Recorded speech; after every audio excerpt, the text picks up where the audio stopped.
Broadcasting to you live from the Orion spiral arm of the Milky Way galaxy, the solar system, planet Earth, North America, the United States of America, somewhere outside of Santa Clara, California, where the U.S. men's national world team in World Cup soccer defeated whoever the heck it was that we played. Whoever we played had the names Ilinovich, Ivanovic, Berkovic, Galiskovich, Ramdanovic. It was Bosnia-Herzegovina. I always used to call it Bosnia-Herzegovina, but it's Govina, not Govinia. Either way, my name's Brian Engelman. Today is Thursday, July the 2nd. That was a call out to yesterday's show when there was all that Jew talk. You know, thanks Obama, thanks the Jews. You blame them for everything, that type of thing. Pretty much my least favorite topic, but I digress. It's Thursday, July 2nd, 2026. And this right here, the thing that you are watching, it's called the TNAM Daily Show. Actually, let me switch it to that one. No, I'll have to work on it. I'll have to change my thumbnails. Regardless, you're watching it on the new American media. On today's program, hey, we just want to give a round of applause to the men's soccer team. And if all these world travelers like soccer so much, can we petition to just change the name of this game to soccer instead of football? Football is the Cleveland Browns. Football is thrown. Yeah, I know, it doesn't make a lot of sense. Football, the game that you play with your hands primarily. I root for the Cleveland Browns, whose primary color is orange. Okay. But can we just change it to soccer? Anyway, I had a couple of points on the game. I'm not really going to go super in depth. I don't have a lot to add, but I do have a couple of points to add. And also Rand Paul is trying to hold Fauci accountable for crimes against humanity. Will it happen? David. Yes, David from Canada. Hang on, I was looking at that on a different... Hang on, where'd my show go? Here, I'm trying to play this one. There we go. All right, playback functional. Il football americano. I don't know. Football is football. David says, I love how they sing at the games. That's the point I was going to make. That was my big kudos. Well, don't jump the gun. David, Canadian David, Northern David. I believe David is on our... Hold on, this was our old one. Let me show you. Let me show you our new, the new American media Trash Pandas softball team. How do we full screen this? Switch it, swap it, spec it up, flip it, rub it down. Oh no! Special thanks to the TNAM meme team, John Brenneman, Texas. Follow him on X at John BRENEMANTX. The TNAM Trash Pandas, a division of the New American Media. Look at that. That's great. And by the way, I love so much. I love how we're called the Trash Pandas because many, many moons ago, I called ourselves a bunch of trash pandas, rifling through the rubbish, trying to separate fake news from fact. Because that's what social media is. I don't know. I just assume everything's fake and gray. I assume everything's not real.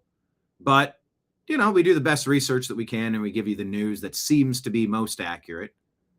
Never once have I been paid to lie to you. Never once. In fact, I don't have a single sponsor at all. I do know that I need to get around to that. However, you can be our sponsor at the bottom of the screen right there. If you want to consider in the month of July saying, hey, for as little as $5 a month, I can go on Patreon, YouTube, or Rumble and do a subscription to the New American Media. $60 a year, $5 a month. You just set it and forget it, and it just clocks in. Every 30 whatever days, however they do it, on the first of each month, it rolls over, and there's a $5 tip waiting for me at that tip jar. I'm Brian, your bartender. We're going to talk about all the things on the TV screens behind me. You can also do Rumble Rant tips, Super Chat tips, Venmo, Cash App, or PayPal. It's all at the bottom. But yeah, I said we were the TNAM trash pandas because we're a bunch of raccoons rifling through the rubbish of the daily news. There's awful stories we got to cover. But we want your jokes. We want your comments. We want your insight. If something's wrong, tell us. If you got a different opinion, just keep it mostly civil. You know, occasionally we've had to kick some people out of this bar, but, you know, that's why we got bouncers, right? We don't let, we keep it family in here. But yes, speaking of family, here is the new TNAM Trash Pandas logo. Bunch of you up there. Wanted to show you that. It's pretty great. So thank you to John for that. But yeah. Yeah, and I love it because the regulars are getting jersey numbers. But what I love about that image, sorry, I did take it off the screen. I should pop it back on for a second. Because you know how it goes when you take a team photo. Everybody looks the opposite direction. Smile and say cheese. But of course, yes, so that we can know who the players are and what jersey numbers they have. Yeah, it's great because like we just kind of keep revising this logo. It's pretty cool. Also pretty cool. Nimbus and Ben got to glow up. Ah, come on. That's awesome. Love it. Love it so much. All right. Well, I love you all being here. Smash the thumbs up button. Click the share button on YouTube or Rumble or X or Facebook. However you're watching the show, share it on X and go, hey, talk up the show on X. Be like, whatever you want to say positive about this show, share it and go, hey, we are live at this moment, going through the news, cracking jokes, making comments, building friendships, building camaraderies. And that happens in bars. Bars aren't necessarily about just being the drunk guy. I can't go a couple of minutes without drinking. I gotta show up at a bar. It's about the camaraderie between the bartenders, the servers, the management, the other regulars. And I think that's what we're building here. So your support by sharing this show to a couple of friends, share it, copy the text, direct message it on Facebook to a couple of your smart friends or on Instagram. Send it on as a text message, you know, copy the link and text it and go, hey, you're smart. Can you join us at noon Eastern, Monday through Friday? By the way, next week, I don't know if we're going to be live on Tuesday. And I don't know if we're going to be live on Friday. So just forewarning, there might be maintenance in this establishment. So fret not. But we'll see about the other days. It might be at different times. It might be floating schedule. We shall see. It's going to be a unique week, and that rhymes. All right, everybody. Without further delay, thanks for being here. Share the show with a friend. Hit the thumbs up button. Buckle up, buttercups. The TNAM Daily Show starts now.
Your guide to the truth. The new AmericanMedia.com.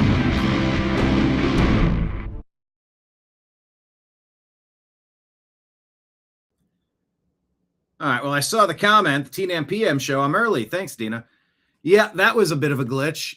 I've been in the process of going through archived videos. And I'll tell you what, these archived 4G, I don't even know what you call them, HD, these archived videos take up a lot of space. So I've been moving files around.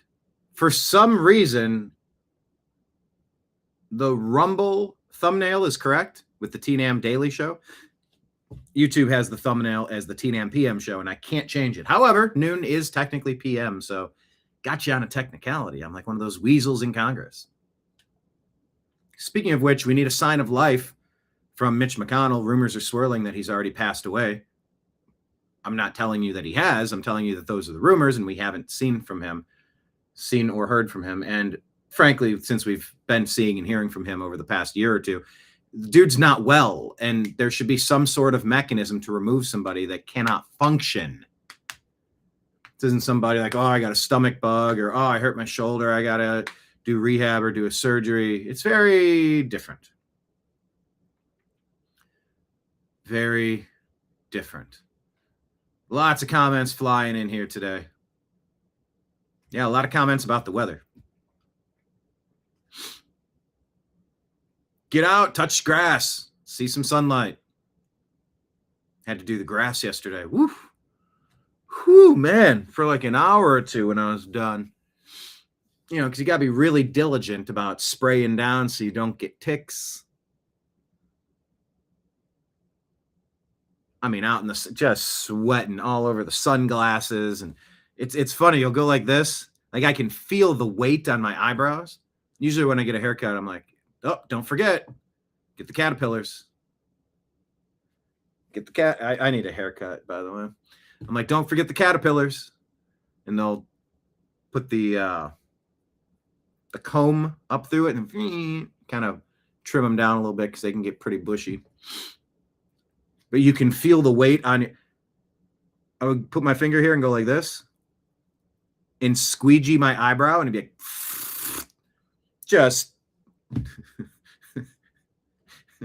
like a mug full of water. Speaking of which, if anybody wants some merch, shoot me a Venmo. $40 includes $12 shipping. It's roughly $12 shipping. Shipping's getting expensive, but such is life. It's a great fundraiser for the show, and all you regulars that don't have a mug can have a New American Media mug, the New American Media mug. Or if you do it through Rumble, how does that work, John? You have something on Rumble for the Rumble people? A half-off discount on Rumble. Hey, everybody. I love this bar. It's my kind of place. Just walking through the front door puts a big smile on my face. That sounds like a song. I love this bar. No, it's get out and touch grass, not get out and smoke grass. However, you know, who am I to, what do I, you know. Macobston. Yeah, I wanted to bring up Macobston because I noticed this on the TNAM Trash Pandas. We got... So let's take this off so we can full screen it. So I'm the manager right there. To my left is Mako. I believe that's Macobston. And then down here at 48, that's Marco. So you have DJT, Donald J. Trump, at 47, President 47. Marco will be 48. I mean, that'll probably be JD. But I get it. So we got Marco at 48 and then Polo at 49. And then, of course, little Marco. They said a lot of people say he has, you know, they call it dainty hands. Dainty. That's why we call him little Marco. But I like that. Mako, Marco, Polo, little Marco. I do appreciate Speedy Gun Communist. I think maybe is Speedy Gonzalez. Zalez is 2 syllables. Maybe Speedy Gun Kami. Zalez Kami. Speedy Gun Kami for our next iteration. I love Wooly Willie on the list. Miami Bob. If you know, you know. Now, who's Belfast Bob? How do we get Belfast? Lori can't clap. I remember that. Look at all of you. Everybody put down your jersey number if you're on the list. Yeah, you got Palm Beach Pete over here and Miami Bob, speaking of the list. Who's Pistol Pete? I forget who Pistol Pete is. Now, who flung do? I know what that is. Something Wong. That was from that news report where he released a fake list of people from like a plane crash or something. Love it. Love it, love it, love it, love it. All right, everybody.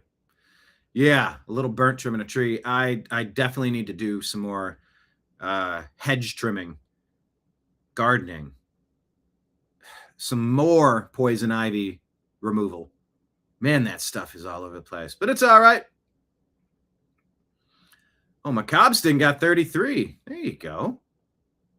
There you go. Look at this. Everybody checking in with your number. Yeah, I used to work at this great bar called O'Hara's Bar and Grill. Pub and Grill? Pub and Grill? Bar and Grill? Pub and Grill? Bar and Grill? It's called O'Hara's. And yeah, the regulars had their mugs. And you got like a discount on your draft beers. And they hung up. If you were a regular, you got it. I'm right over there. And they'd go get you your mugs. It was pretty cool. Speaking of which, we got mugs. They won't have your number on it, but I can write down a card with your number on it. If you want one. It's a great way to support the show. Yeah, I know. What a weird thing to say. I love that plane crash story. It's like, oof. No, I don't love plane crash stories, but I do love jokes. By the way, I may or may not be performing comedy tonight. I don't know. I don't have anything prepared. But the fact of the matter is I do often enjoy getting up there as Bobby Kennedy and just talking to the audience for a little bit.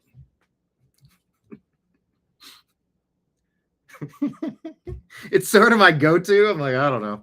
And I love crowd work. This is crowd work. I'm bartending. You're at the bar watching TV, texting on your phone, doing whatever you're doing, eating your dinner.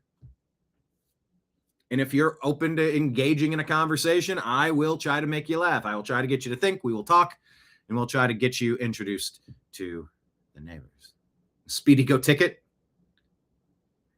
Yeah, what was that?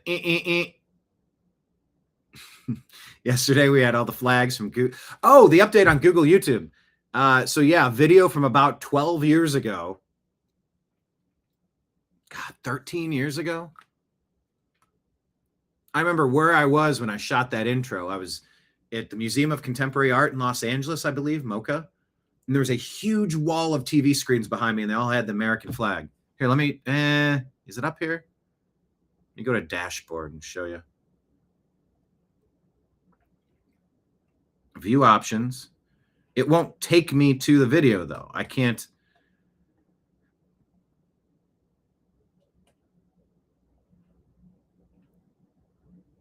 Anyway, it was a wall of American flags. Anyway, let's get to the news, shall we? Go break a leg. I. Okay, someone in the chat a few weeks ago, we were talking about that awful Belfast incident, and someone said Belfast Bob. And of course, Miami Bob was hilarious. Went to school with the guy, bummed a cigarette, and someone lit the cigarette, but it caught his beard, and it singed, and burnt hair stinks. But his nickname became Shish Kebab. Perhaps one of the best nicknames of all time. All right, let's get into the news here and see what is going on. Let's scroll this back. Everybody follow us on Instagram, please. Just 20 more followers and we're going to be able to go live. And that's something I'm really looking forward to. I've been resisting getting on TikTok. I know I should probably just do it, but I want to stream on every available platform. Okay, here's the good news. I like good stories. You know, just like, oh, I love that plane crash story. You're like, no, I love the jokes. I love this story where the person's house burns down. You're like, ooh, no, but I'll show you why. Break the window. The whole house is gone anyway. The whole house is gone anyway. Break a window. You can hear the dog bark. Neighborhood men. Here's one, Brick. Dad, your shoulder. And this kid's concerned. He goes, Dad, your shoulder. Stack says, that has me in tears. He cared about his neighbors, their pets, and his dad all at the same time. Exactly. That's America. Stop bad-mouthing us. I'm sick of you dipshits bad-mouthing America and American morals. American exceptionalism. By the way, look at this crew of white boys stepping up and doing good stuff. All you've heard in the media about white boys for 20 years under Obama has been how bad we are. Sick of it. Brick. He's like, all right. That hurt. Didn't go anywhere. I don't want to hurt my shoulder any worse. Hey, keep going. Move. Keep going. All right, that's where I want to drive. There's a dog in there. Move. Hold my hands. By the way, this seems to be the move if you ever need to get into a door. When I see home invasions, this is what they do. They back up, and it's the back kick. I don't know what that's called, like a horse kick or something. But that gets the leverage to pop it from the bottom, it seems. Keep your hands up. All right. Oh, that kid might have not. And that kid might not have been a white boy. Doesn't matter. Guys, I don't care about skin color, melanin. It's irrelevant. I care how you act. Be awesome. And if you're unawesome, I ain't a fan of you. That's all. It's just, you know, when the Democrats point at me and people like me and try to badmouth me for what I look like, you know, you start to take that stuff personally after a while. But anyway, She's in the bathroom. they break in the house to help. Angel, be careful in there. Unlike George Floyd, who did a strong arm robbery of that. Well, wait, the strong arm might have been, who was that other guy? Eric Garner was a cigarette guy. Who was the one in St. Louis? Right? It was St. Louis? Ferguson? Who was that idiot that robbed the liquor store, then was walking down the middle of the road and charged at an officer, tried to take his gun, he got shot, and it's like, oh my gosh, that was that hands up, don't shoot guy. Anyway, I was saying that George Floyd participated in pretending to be with a utility company, cable or telephone or electric or something. Then they broke into the house and he held a gun to a pregnant woman's stomach. I believe that was the case. And, you know, these people break into your home not to steal from you, but to help rescue your dog. You see, these are heroes that should be celebrated. All right. Get the dog. Nobody. Animals. No animals. Let the animals out. Here, get him out. Where's the dog? Okay, let's go. Grab the dog. I got him. And the house won. God bless you for saving that dog. Ugh. Look at that. God bless these young men. How about that? A good American story. Stupid ass wife. No, don't have this. A rooftop.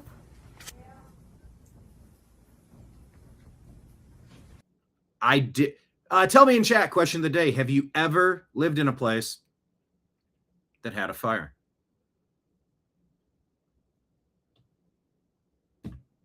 Yeah. Once. I had to run out while it was on fire. I had to alert the other people in the house that it was on fire. Ugh. That was rough. Are you done? Hey! Break the window. The whole house is gone anyway. Anyway, look at that. Let's celebrate America. That's what Americans are about, helping your neighbors. And by the way, if you break into our home, you're not a neighbor, you're an invader. Be like the World Cup people that traveled to America legally. Had a great time. Talked about how great the place is, how hospitable, how just wonderful and just amazing this grand land of ours is. Then they got on a plane and flew back legally. That's how you do it. You're not a neighbor if you break into our country. You're an invader. Invaders get dealt with very differently. I don't know you. I don't know your intentions. I don't know your background. I don't know your history. And frankly, I don't give a damn. If you didn't do this stuff the right way, we got a problem. I will always start at a default position of not trusting you if you broke into the back door of my bar here. There's a cover charge out front. We got a band playing. $10 at the door. $10 at the door. $10. I don't want to pay a cover charge. Bro, we got 5 musicians on stage who've been practicing songs for about 20 years, and they're going to be performing for 4 hours tonight. You got $10 for the band. Shut up. Come on, come with it. But if you snuck in the back door of my bar and you don't have the wristband, we going to have a problem. And by the way, the problem doesn't have to be lethal force. Unfortunately, I have an awful video to share with you where, in this case, it was a black woman shooting and killing a white man over some parking dispute in some place. Doesn't seem to be self-defense. We'll see. We'll unpack that one. But no. Having a problem is not always jumping to, I must shoot you. But yeah, it definitely involves removing you from the facility immediately. But there have been plenty of places I've snuck into before. It's kind of fun. It always has been. It always will be. I know people that have talked their way into World Series games, Final Four championship games in the Final Four. Super Bowls, like you name it. It's sort of like that Catch Me If You Can story with DiCaprio, except without really having there's no victim. You didn't go in and, deal fentanyl and now you got 10 dead residents. You didn't R anybody in the bathroom, destroying the purity of a woman forever. Those are unforgivable things. But simply sneaking in, it's like, hey, out. You want to come back in, you got to do it the right way. By the way, your cover charge is $20. Don't be a dick. Or something. Ortho says, hey, there's that skylight you've always wanted. Exactly.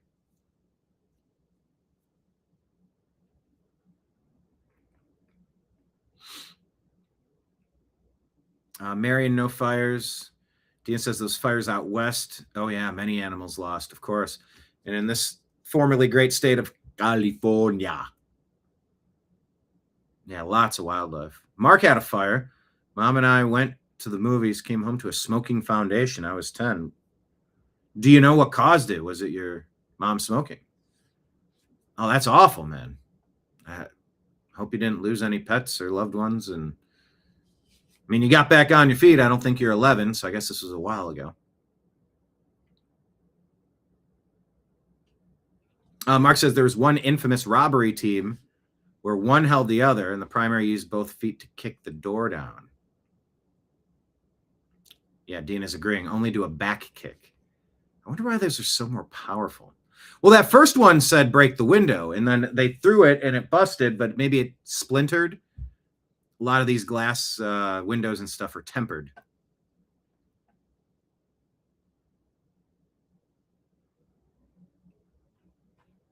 But yeah, happy to see these young men helping rescue that dog. Bless them.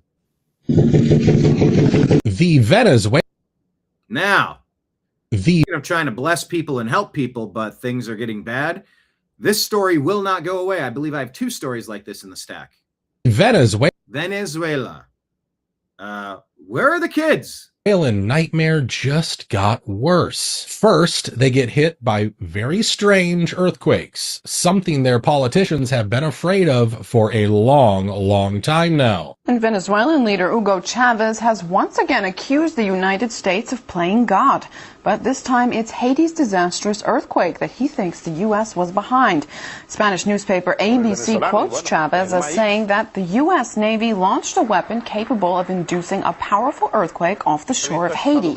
He adds that this time it was only a drill, and the final target is destroying and taking over Iran. And now that tens of thousands of people, including children, are missing, the situation has taken a very dark turn. But the real disturbing thing that's going on is that apparently they are taking traumatized and orphaned children to use for child trafficking, which breaks my heart, obviously, because, well, I mean, how evil can you get? I mean, to use something as horrific as what's happened to then go to the next step and then start taking the children is just a stain on humanity. They're allegedly even using fake names to move some of these kids out of the hospitals to hide their trail. I am Noraima Perez, a waitress at the Camurive Clinic, and I am here affected because my 4 children are missing.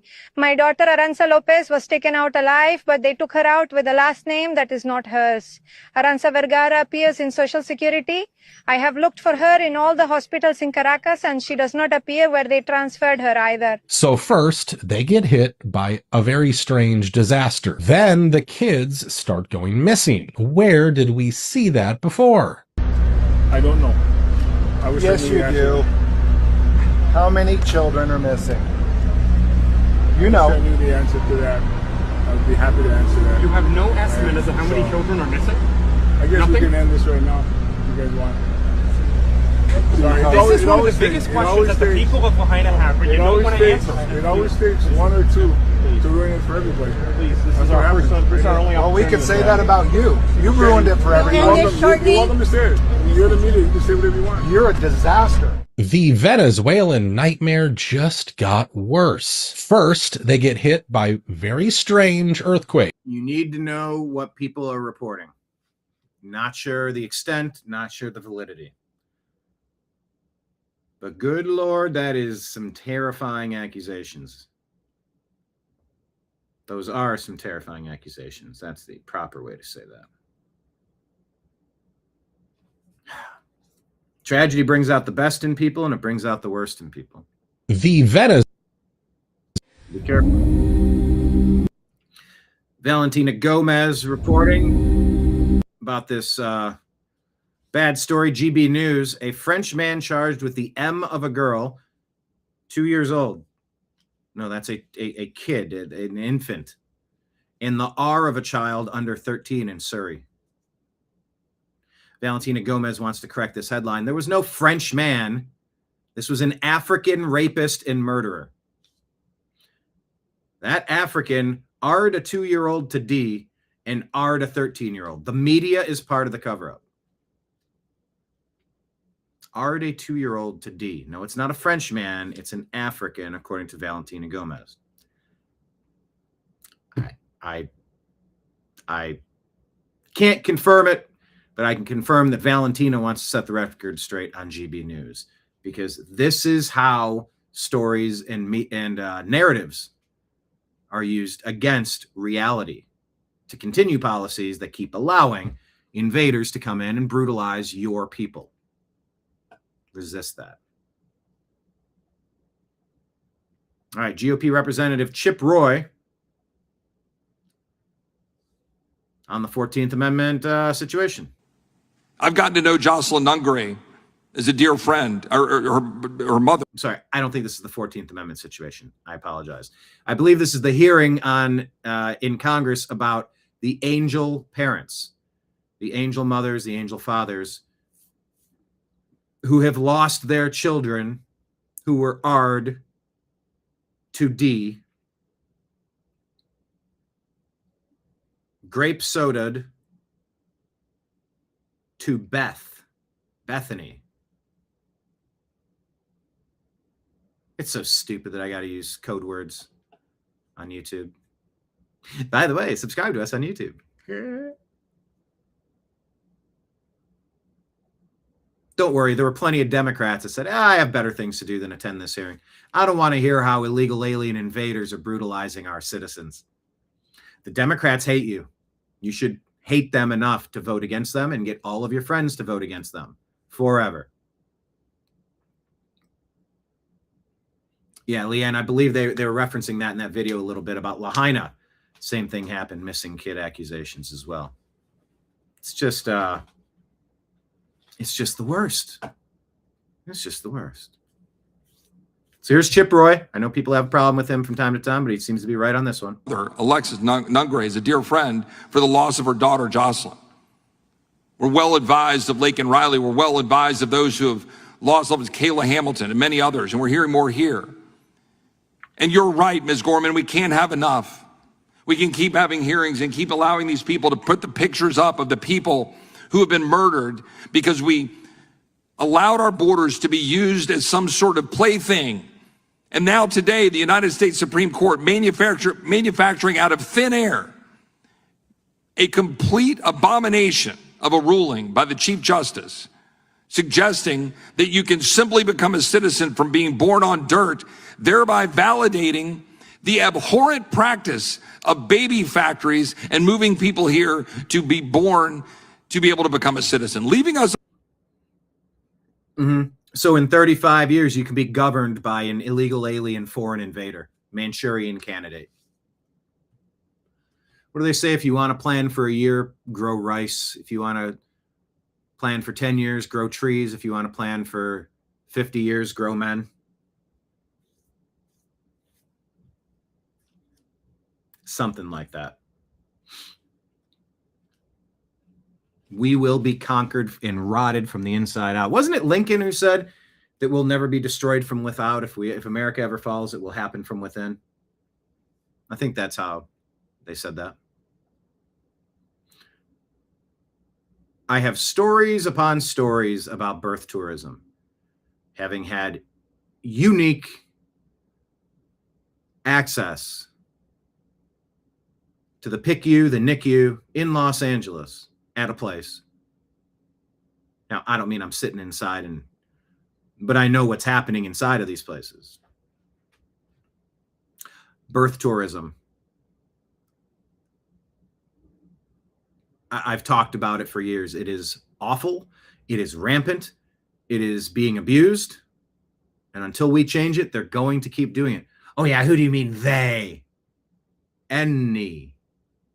I don't want the Dutch doing it. I don't want the Germans doing it. I don't want the Ukrainians doing it or the Russians doing it or the Jews or the Palestinians or the Congolese or the Peruvians, the Guatemalans, the Hondurans, the Ecuadorians. Nope. None of it. The Canadians. Nope. The Mexicans. Nope.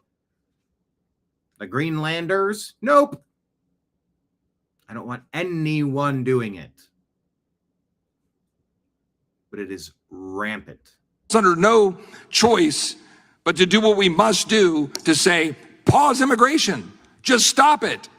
Stop all immigration. Because if it's going to be exploited for people to come here when they're pregnant, people allow somebody who's working for the Chinese Communist Party and to come here and have children to become American citizens and then have our laws exploited like they were under the previous administration.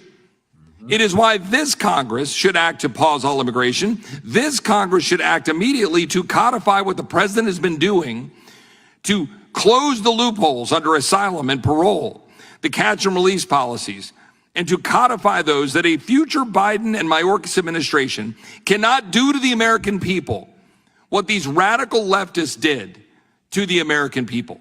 And then I've gotten to know. Well, it clips off right there. I quoted Lincoln. Kenneth says, I drive a Lincoln. I got a snake, man.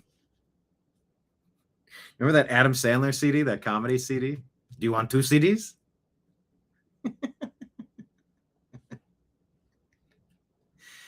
Yeah, shut it all down. It's a mess. Why do you think there's a lack of patriotism and... Why can't I click on this to go to the Turning Point USA? It's weird that Instagram won't let you click this to go to the Turning Point USA page. Anyway, this guy's asking a question about what's going on with patriotism and why is it that it seems like hating America is cool? Hating America is cool, definitely in this younger generation. And being in California where we're so diverse, being children of immigrants, our parents came to this country for a reason. Why is there that lack of patriotism now? I mean, we don't do a good job of teaching it, but it's ingratitude. It's that you don't have gratitude for the nation that you're born in. It's fashionable to hate your country. And here's the true mark, is that these people don't actually hate America. America's the only country ever where even those who hate it refuse to leave. Ah. See, he would always get like this smirk on his face. Rest in peace, Charlie. He'd always get this smirk on his face when he's about to deliver a punchline.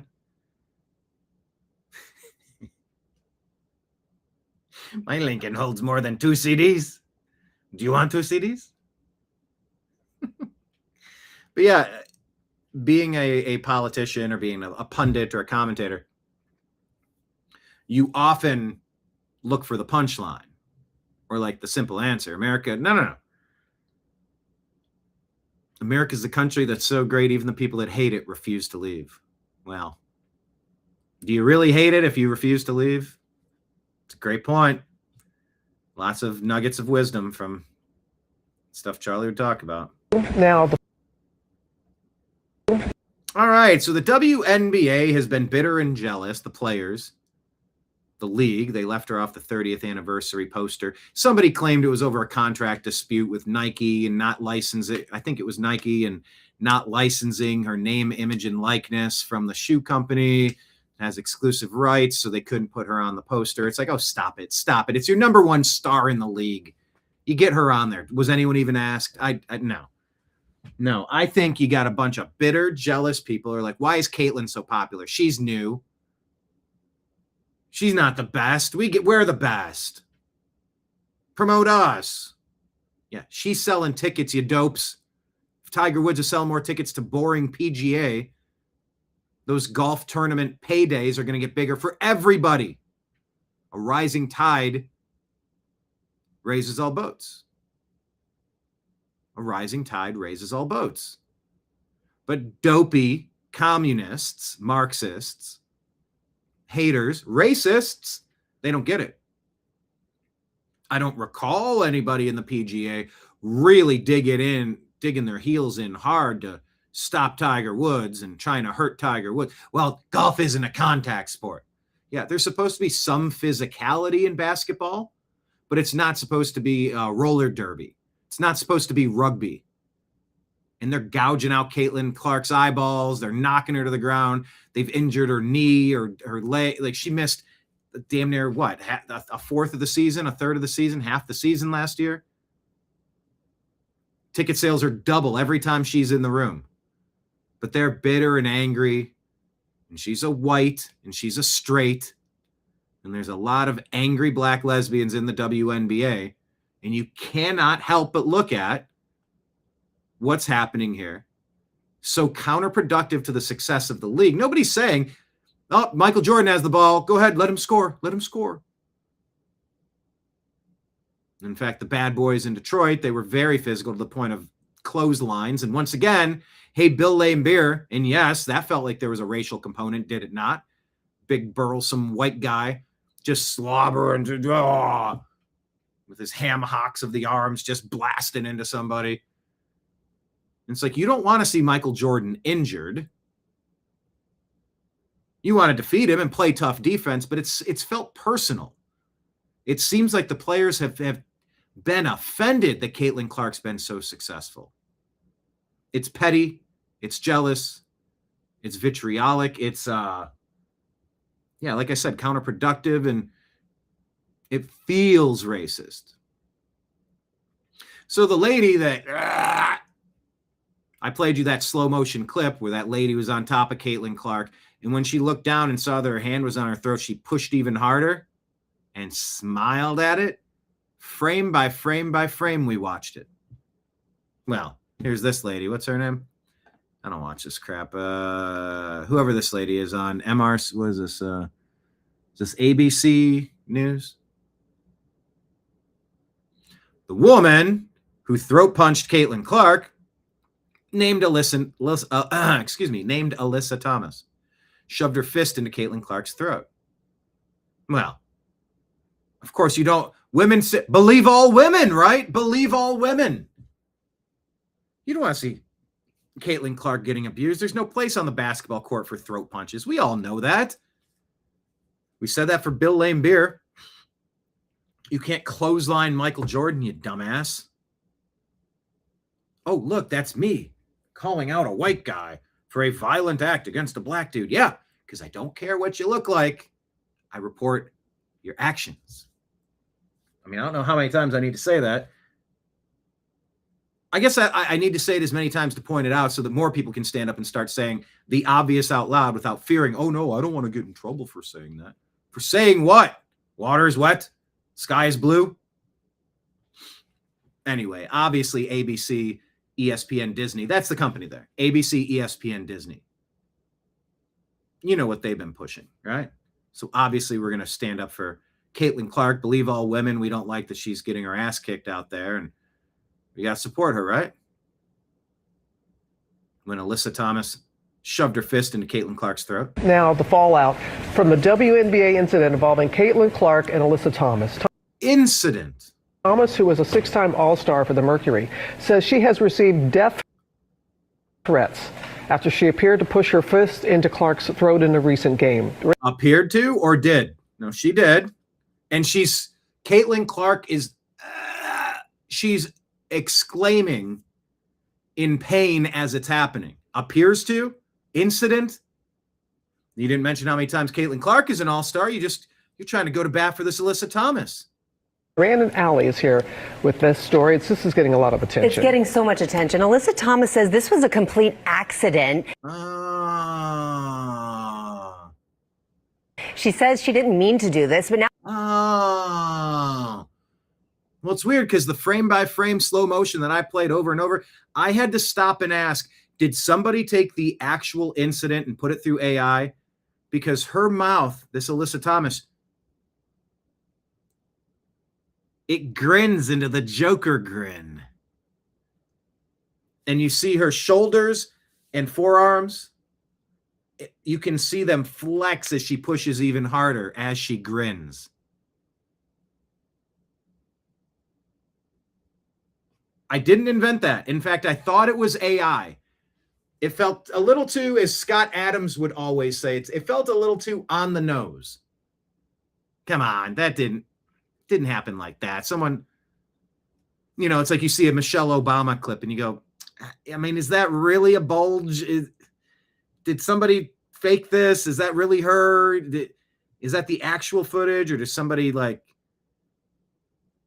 used to say Photoshop? Did somebody AI this thing? Is it true? I mean, it looks like swinging a massive hog in your pants, but I mean, is it really? I don't want to go out there say, oh, I know for certain that's definitely a dong. And it's like, no, you dope. That was something some idiot influencer put out and you're sharing it like it's fact. I'm always very cautious. I try to be, not knowing if what I'm watching is legitimate or not. But we played you frame by frame, clip by clip, and I couldn't believe it. I just love how they're already running cover for her. Oh, she's this 1,000,000-time all-star. What about Caitlyn Clark? #1 jersey sale, most popular player in the league. You didn't lead with that. Oh, no, there was an incident. Yeah, mostly peaceful incident. Oh, no, and then she appeared to punch her in the throat or press on her throat. Oh, appeared to, or was verified doing it as she pushed down and grinned, as you could see Caitlyn Clark on the ground going, yelping in pain. This is, a legacy media, ABC, ESPN, Disney lie isn't always saying the sky is green. Caitlyn Clark wasn't even in that game. That wasn't her. I mean, you could lie in that way, but they do it with how they slightly frame it for sympathy, to kind of reshape narratives. And if you're a media expert like I am, and that was the main thing I want to tell you about the World Cup. As a media expert, I want to give massive kudos. I'll share it in a second. But as a media expert, it is pretty cool. I'm starting to think about stuff I've done. I'm like, well, I was on a game show with Carlton from Fresh Prince of Bel-Air, Catch 21 on the Game Show Network, and I won. That was pretty cool. I was a guest on Coast to Coast AM. That was cool. I was an in-the-field reporter for Real America's Voice in the Bronx at a Trump rally. That was cool. Filled in for nationally syndicated broadcaster Bob France and Strictly Speaking the other day. That was really cool. So it's like you start chalking some stuff up and you go, yeah, all right. But I sort of having to juggle chainsaws, bowling pins, and apples. Remember to take a few bites of the apples. Don't bite the wrong thing. I'll tell you what I loved about the World Cup thing in a second. I don't want to get off track here, but as a media expert, they are very sneakily trying to shape this narrative. Kenneth asks, is it Obama that drinks Bulgers coffee? No, I think you're saying Folgers. Folgers, not Bulgers. Jeez. Anyway, back to this. I got to keep pausing it when I'm noticing these little weird things. Now she's being painted as a thug, getting death threats. She's sick and tired of the league not doing more to Oh, she's sick and tired of the league. protect its players off the court.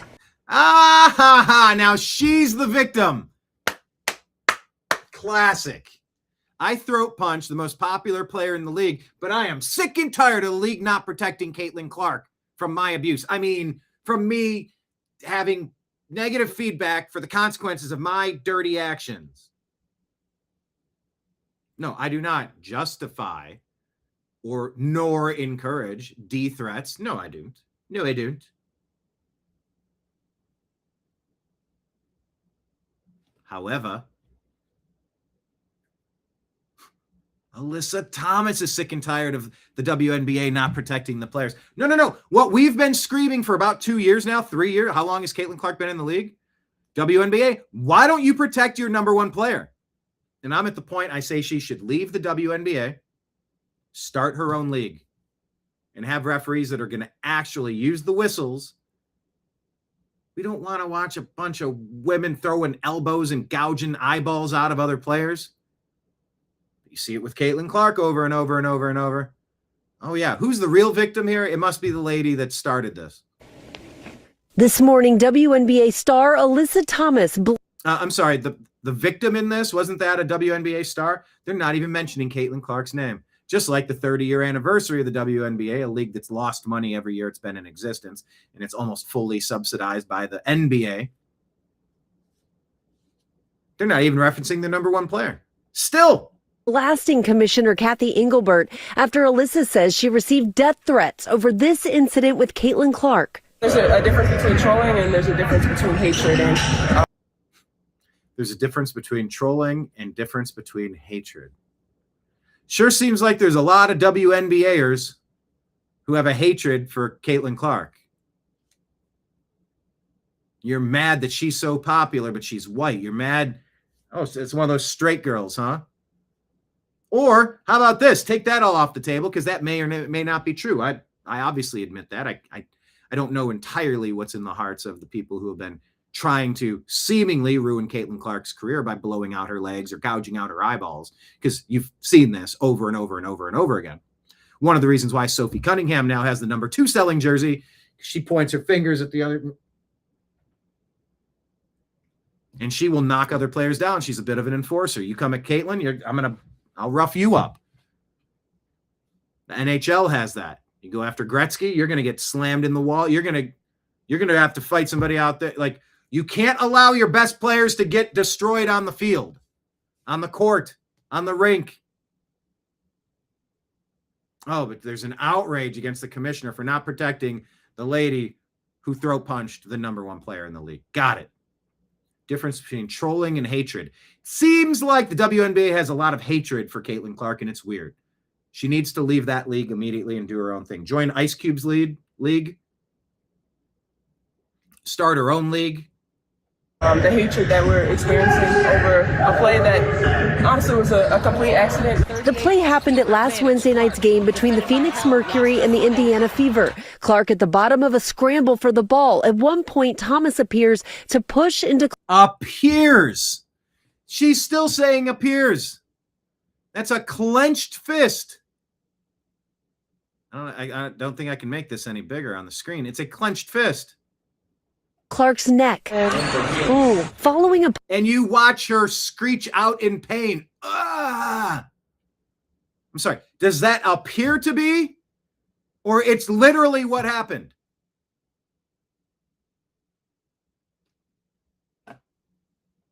post-game review, the league upgrading the initial no call to a flagrant 2, suspending Thomas for 1 game. One game was a joke. Fist in the throat is crazy. It's crazy. It's dangerous. Thomas says in the wake of the game, she and her family have been threatened and she's been called racial slurs, criticizing WNBA Commissioner Kathy Engelbert for not doing enough to protect players. I just, the irony. I am the science. Trust the science. By the way, all my science isn't science. It's a lie. Oh, Danette. What's up, Danette? Happy to have you here. Did you see the new... Where is it at? I had it pulled up. I think you're on the softball team, right? Yep, there you are. You're number 28 on the left-hand side. Hold on. There you go. Number 28. Look at that. Danette saying, oh, are they mad because she pretty? And, you know, I mean, that's a weird thing to say. I don't find Caitlyn Clark attractive. Sophie a little bit, maybe, but not so much Caitlyn Clark. But yeah, like, jealous of being pretty and popular. So all of the WNBAers kind of gang up on her in the locker room, in the halls of high school. Yeah, and you know what? It is the same with the quarterbacks in the NFL. You can sack a quarterback, but now, I mean, I used to play a little.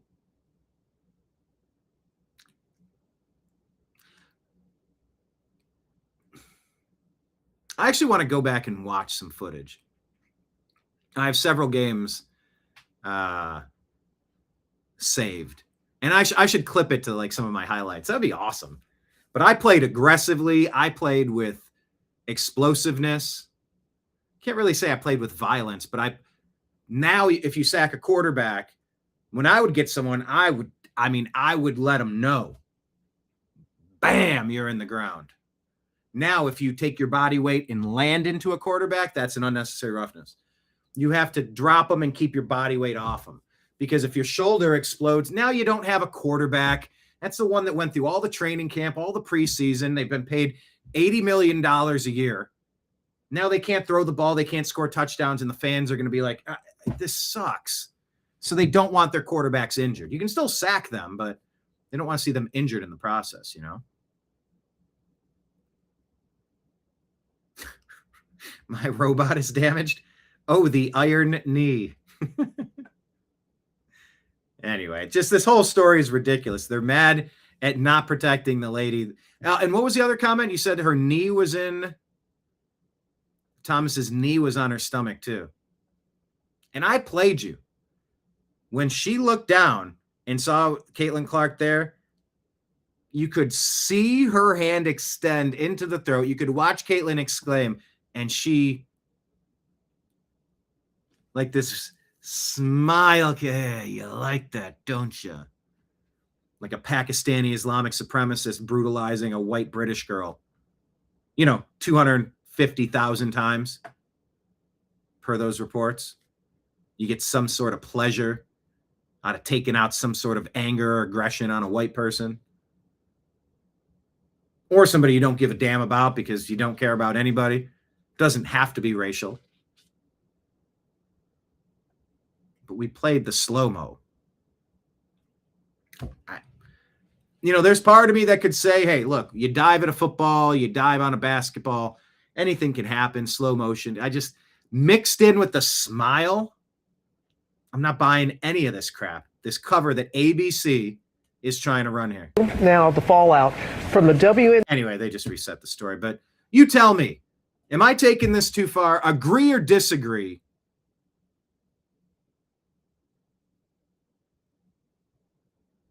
How do I want to frame it? Just tell me in a sentence. I don't even know how to say it. Am I incorrect or out of pocket or making something out of nothing or going way too far by suggesting there might be some sort of animus toward Caitlyn because she's straight and white? Let me know in comments. I'm just kind of curious. Now, the fall. This is Sophie Cunningham, by the way. Now as Lady Liberty, pointing, saying, go home. And from now on, we need to call this the Roberts-Barrett ruling. And it necessitates a full court press on deportations. They are responsible for what comes next because the stuff coming will be draconian to some, and it'll be a necessary self-defense mechanism to others. Here's another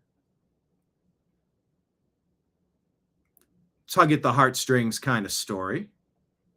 I found this on Instagram. This Moto Brew is riding his bike down the road and goes across this guy who seemingly looks upset.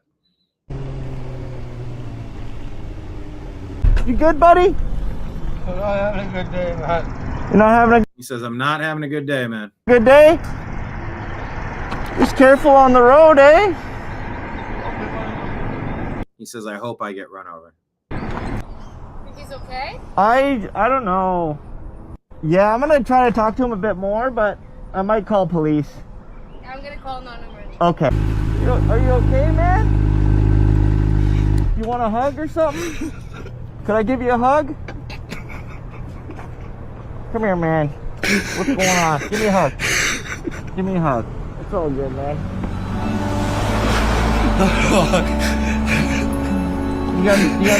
You got a home near here or something? That's when music kicks in, and they would like to try to steal my advertising revenue for today's show, so I got to mute it.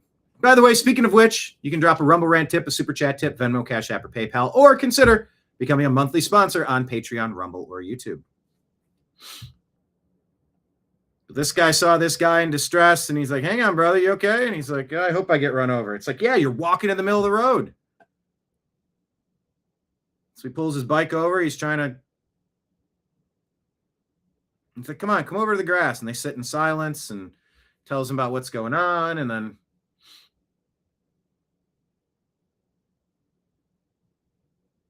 started walking him home. And then some cops came up to give him a ride and check and see if he's doing okay.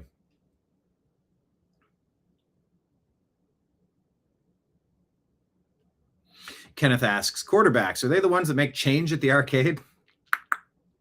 Nice.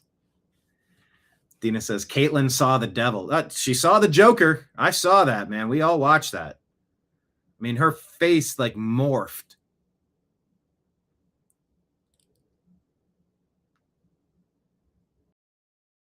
Oh, is it doing it again? Let me figure out what is causing.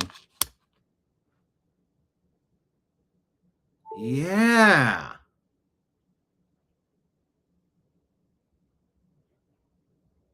Am I still here? Can you hear me?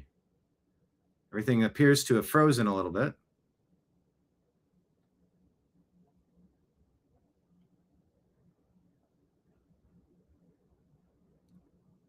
I've been doing this thing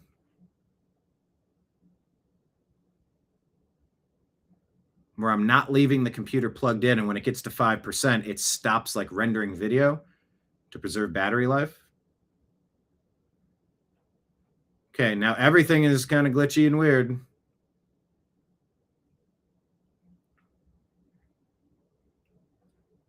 Marion says, it looks like that girl jumped down on top of Caitlyn Clark. Didn't appear she was stumbling. Am I taking it too far? Dina says, no, you're not taking it far enough. David's like, nope, you're right. It's evil. Mark says they're obviously targeted attacks on Caitlyn Clark. Obviously.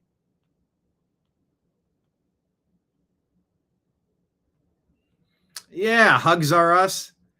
That previous story, it went from thugs to hugs. There you go. Thugs to hugs. Here at the New American Media, we're on a thugs to hugs pipeline. Can you dig it? It is amazing what a hug can do. Just a little bit of humanity.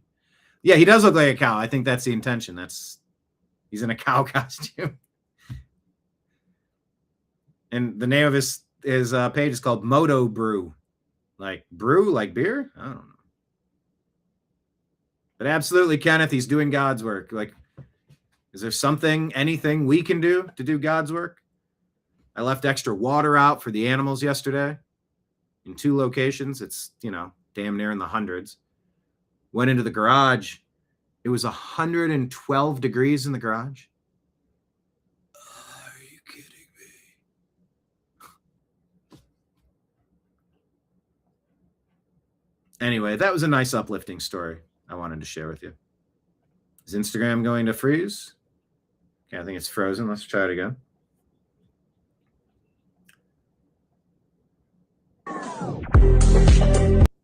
All right, so here's that feeling you get when liberals explain to you how you're a colonizer on stolen land.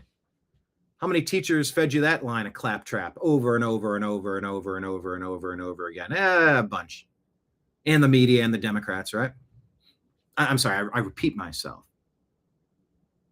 But remember, illegals who are born here from 2 parents that are not American, they're the true Americans. And illegals that sneak in are the true Americans. Once again,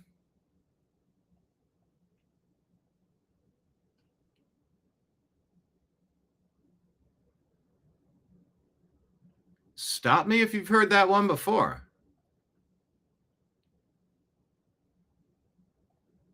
But sort of feels like there's a bit of a racist, anti-white tinge to that, is it not? There's been sort of a full court press, anti-white, anti-straight, anti-Christian, anti-male thing that's been happening for about 30 years, 20 big time.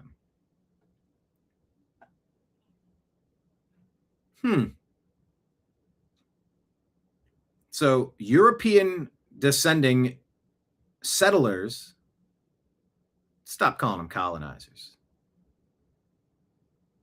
who created a pretty astonishing nation here.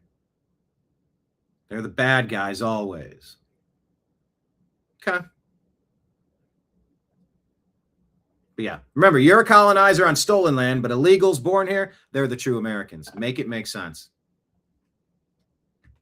That's all I'll put. Make it make sense button.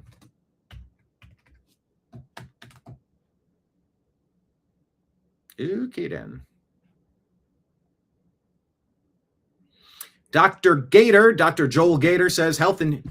Oh, maybe I should read this as Bobby Kennedy. Thank you, Dr. Gator, for sharing this. Breaking. Health and Human Services has officially ended the COVID emergency use authorization for COVID vaccines. 6 years was a long time for an emergency. Better late than never, I guess.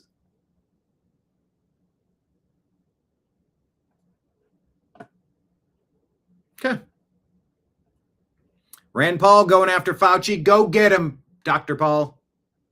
Definitely not going to let this go. He does believe that Dr. Fauci's preemptive pardon given by President Biden on the last day of his being in office is going to be challenged in court as being excessively broad. I think there's a possibility the court says that's vague and not specific, and I think there's a chance we'd win that. I think it ought to be fought. It was a preemptive pardon from 2014 through 2024. I really appreciate that we got a quote from Dr. Richard Ebright, a microbiologist at Rutgers University, who said Dr. Fauci essentially participated in killing 20 million people, costing the world $25 trillion, and engaged in fraud, perjury, and illegal gain-of-function research. Rand Paul is definitely not going to let this go. He does believe that... I don't know what day. I think it might be July 29th that he's being compelled in front of Congress to either admit and come clean with all of his lies and crimes, or he's going to get indicted. So we shall see. Danette says, to be fair, the Americans stole Texas from Mexico because they wanted to have slaves. I will not go to the Alamo. Some things are true. What's at the Alamo? What's the you will not go to the Alamo? For what reason? And I mean, the whole continent. I've been watching, it was on Netflix. And by the way, I'm trying to watch these American Revolution things on Netflix. One of them has Tom Hanks attached. The other has Bill Clinton in it. One of them has, they start in the first sentence of the thing, trying to make it for good and for bad. And it's like, I don't want to sit and watch this, listening to how America's bad. I'm zero interest. But what I was looking into was George Washington in the 1750s when he was with the British. And you had the French Indian War going on. The French were paying the Indians to get scalps of Americans. It's like, those Americans, they colonized and they wiped out all the natives. And it's like, they're not native. They're sojourners. They are nomadic people that came over from the Bering Land Strait. Oh, the Americans, they came in and they committed a genocide on the French. And then later, the English were paying the Native Americans, the Indians, to scalp settlers. You don't defend yourself against that. You just, what was their land? What show me the city that they planted where they said, all right, this is our spot. Anyway, just,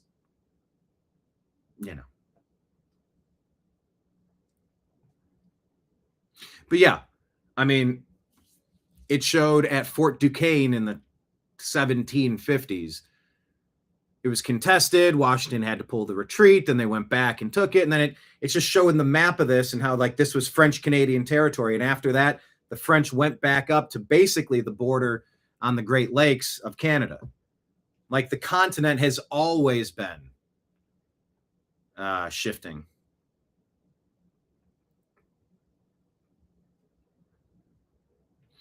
They started the war because they wanted to revolt against Mexico because they wouldn't pay their taxes, learn Spanish, and leave slaves. I mean, one might argue Texas is one of the best states in America. And it's like, no, the Indians were peaceful people, and it's just those evil European whites that came in and screwed everything up. And you go, have you ever read about the ritualistic human sacrifice and cannibalism that was happening in Mesoamerica, Mexico, Central America, South America, the Aztecs, the Incas, the torture, have you ever any of that? Any Bueller? Anyone? There was only violence because the white people showed up. No, that's not no. It's not a thing. Kenneth won't go to the Alamo either. The rental prices are too high. I go to Hertz. Not a sponsor. By the way, speaking of sponsors, Rumble, Rant, and Super Chat. That's funny. I won't go to the Alamo. Maybe I will go to the Alamo. And I'll go like this. I'll point to the Alamo. I'll be like, we're number one. And I'll share that picture with you. How about that? I've never been. Détroit. Détroit. Oh, I got one for you. How about this? Jamie, pull up.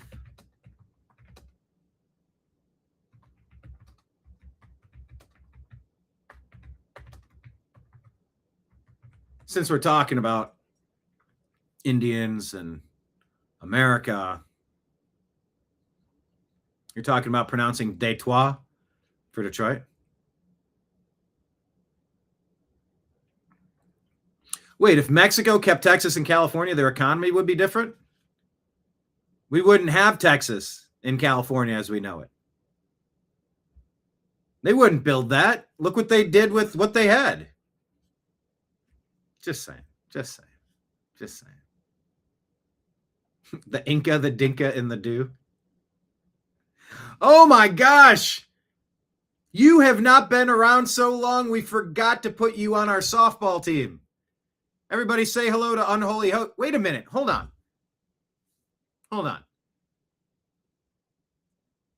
Okay. Unholy Hoax, let me ask you a question. Did we just summon you and speak you into existence because we've been talking about San Antonio for the past 10 minutes? That isn't, you're in San Antonio, right? It's Chris down in San Antonio. Okay, John, we need to put Unholy Hoax on our TNAM Trash Pandas roster here somewhere. Remember the Alamo. Forget the Alamo. Okay, we got to put Unholy Hoax on our TNAM softball team. Now, who's Pistol Pete? Is it Pistol Pete Maravich? Wait, why is Phil Collins of Genesis the world's most renowned authority on the Alamo? I love how off the rails this show is. If I had a producer, I mean, the stuff they'd be yelling in my ear would be hilarious. Unholy Hoax. Ollie Oxen free. Yeah, we got to put him, we got to give him a jersey number. Unholy Hoax, is there a jersey number you'd want that's not currently taken?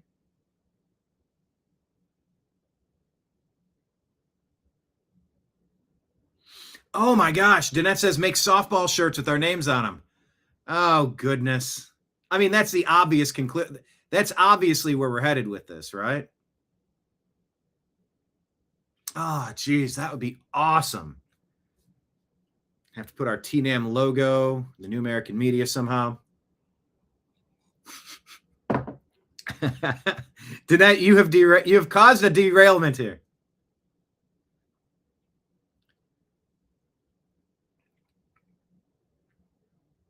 Phil Collins is the world's most renowned authority on the Alamo. I didn't know.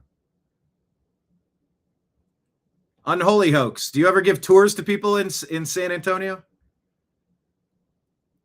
I know somebody heading down there. Leanne says, I don't know where you get your education. Texas won its independence from Mexico. We were a country and joined the United States. We can still be a country if we choose to. 9th economy worldwide. Oh, he's got Alamo artifacts. Okay. McCobston says, I remember what a family member told me. Mexico had a gun to its head to sell Texas. Well, that's how warfare happens. Anyway, Unholy Hoax, happy to have you here. That's awesome. Unholy Hoax, are you on X? Can you send me a direct message on our... God, I haven't seen you forever. Can you send us a direct message on this page? American_media_. I have a couple questions for you. That's what... Danette, you did this. It was Danette, right? You're the one that brought up the Alamo? It's like saying Bloody Mary... Can't even say it. Alamo, Alamo, Alamo. San Antonio, and San Antonio, San Antonio.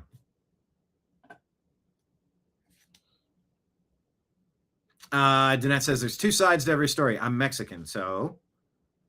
Okay, well, if there are two sides of the story, are you Mexican and Mexican, or are you part Mexican and part... Do you have a second side to your Mexican heritage? Perhaps. Yeah, that's wild. We're talking about San Antonio and the Alamo, and pops in on a whim. Unholy Hoax from San Antonio. Yes, shoot me an X, please. A direct message. Post haste, por favor, while we're thinking about it. Got a couple of questions.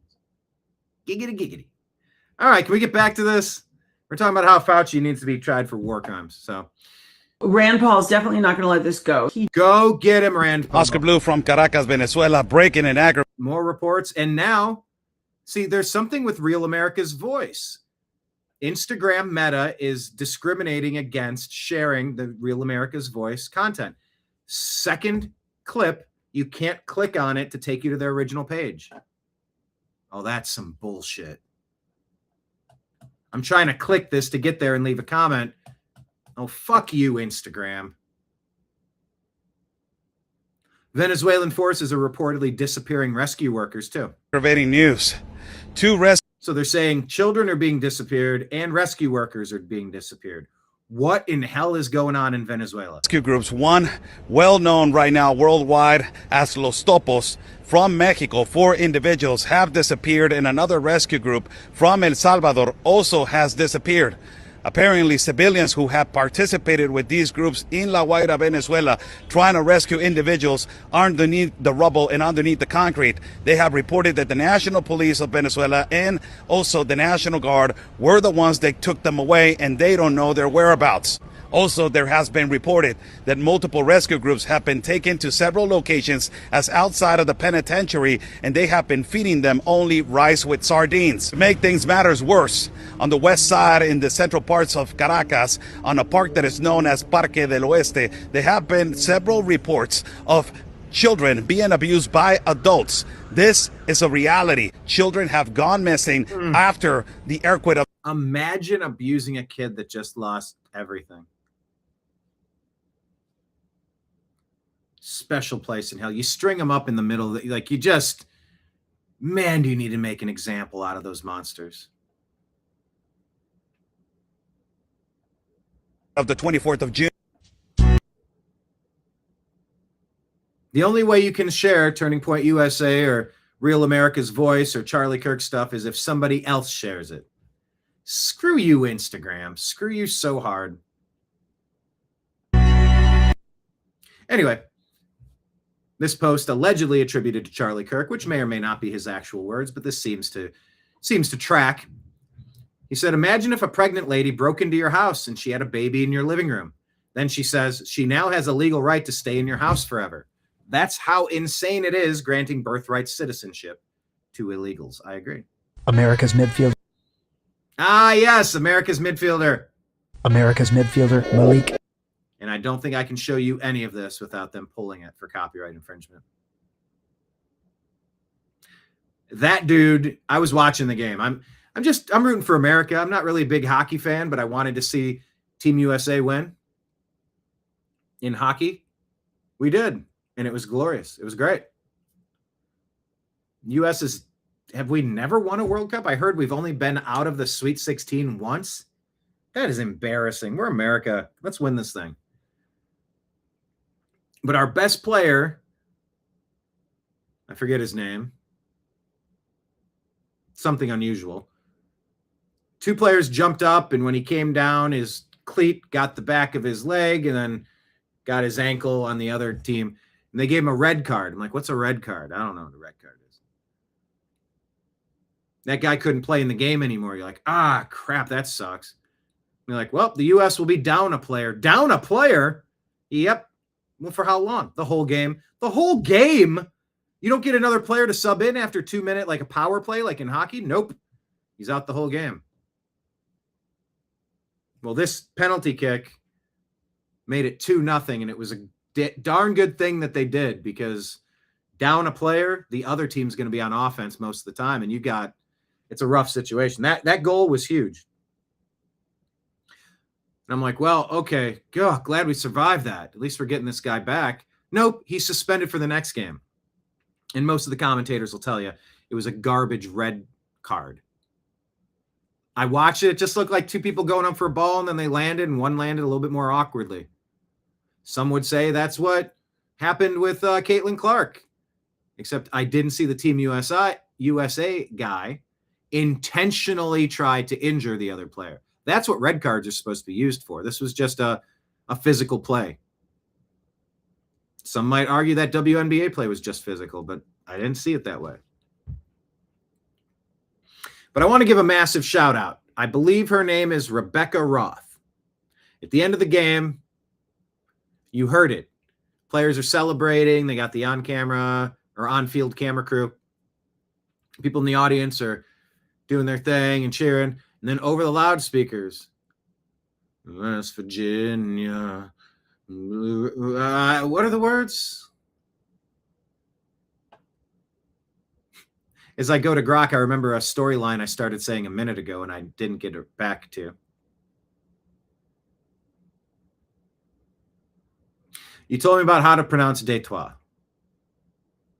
I don't need to look up the lyrics to Country Roads Take Me Home. But the point of that story with soccer was they threw it to Rebecca Roth in the studio. She's like, all right, guys, thank you so much. Oh, I can hear Country Roads playing over the PA system. Let's take a listen. And she shuts up. She instantly shuts up.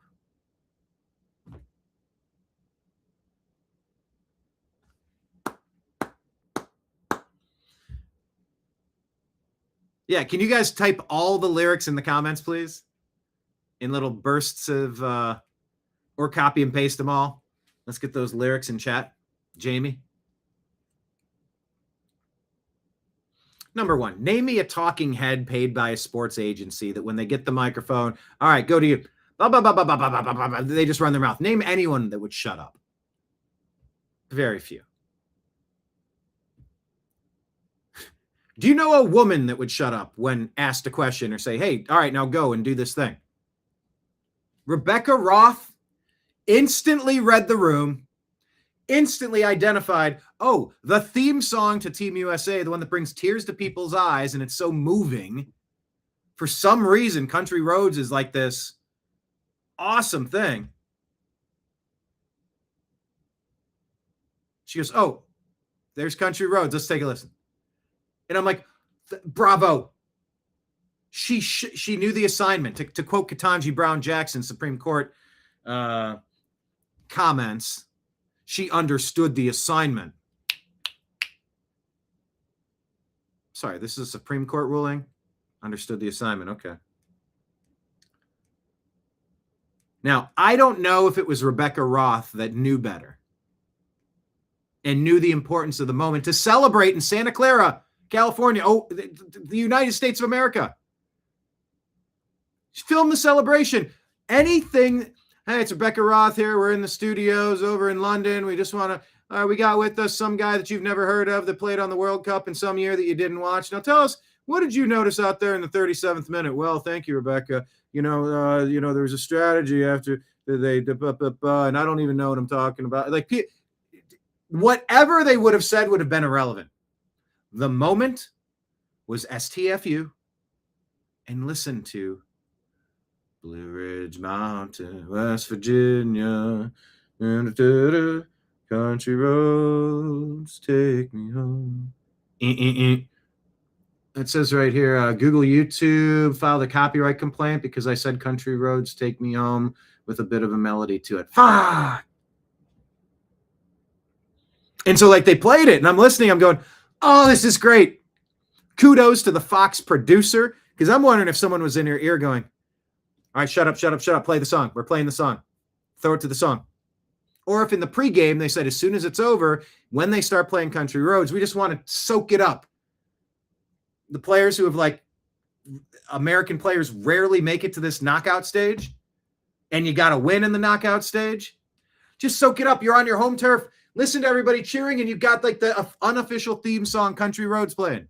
So kudos to either the producer or Rebecca Roth, Fox Sports. I didn't want to hear three people I don't recognize yapping about soccer. I want to soak up a great moment to celebrate being American. Yeah, John Denver was awesome. Timeless music. To the place I belong, West Virginia.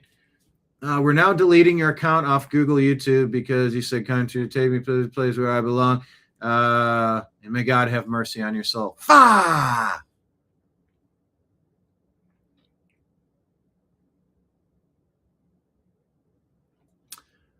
Liberty Tango. Howdy, Liberty Tango. Liberty Tango, does Liberty Tango have do we get Liberty Tango on here? Because we keep updating our softball roster. I think John Brennan. I think we need to get Liberty Tango. Is Liberty Tango on here? Cletus. Oh, Liberty Tango. Yeah, you're right there. You're number 37 next to Miami Bob. But this is our new softball. Just as people are checking in, I just want to show everyone that we got a new. Go on X at American_media_ we reshared this.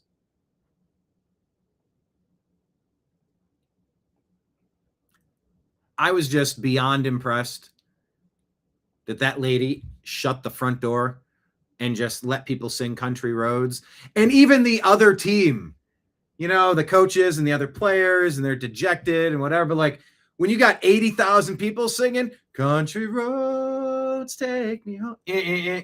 Google, YouTube, stop singing that song or else I will knock at your door. Doggone it. To the place I belong. It was great. I just wanted to see 80,000 Americans celebrating and feeling good about being American. Yes, the Alamo in Mexico and what do you know and Idaho and ho-ho and Oreo and a yo-ho-ho and a bottle of yo. I get it. It's a checkered past. I don't want to hear it. I just don't. I don't want the shame. I don't want the guilt. I don't want to be smacked with a wooden stick all day. I just don't. I don't even care if any of it's true. I just don't.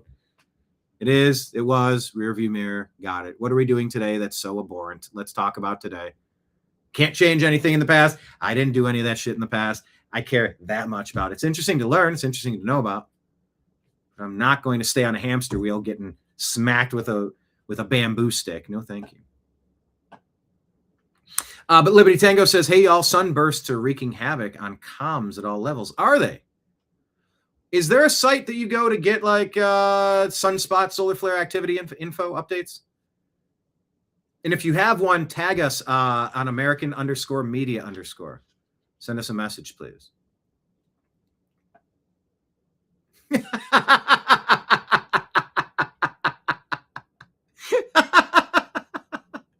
What is happening? Oh, shit, that's funny.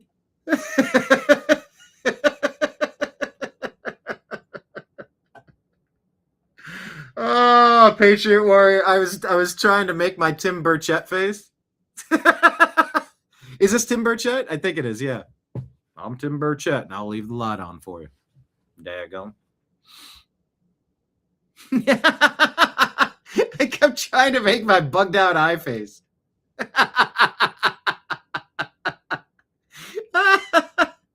Freeze frame. Bump, bump. The freeze frame. Google, YouTube. You started singing the freeze frame song from the mid 80s, and we will slap you with a tortilla. Oh, God, they're going to slap me with a tortilla. ¿Por qué? No entiendo. No bueno. No me gusta. This tortilla is malo. You did the freeze frame. Freeze frame. I was trying. You know what? And that's there are so many little moments in every show that are actually kind of funny. And I just forget it. I'm on to the next one. I don't remember what's funny. And then when stuff like this is shared, it's kind of the best. That's hilarious. Oh, good grief. Oh, okay. Unholy hoax, send that message while you're thinking about it. Because then you're going to disappear for 6 months again. Hello, Rob. Welcome back. That John Denver, he sure could make a great omelet. Oh, you were right.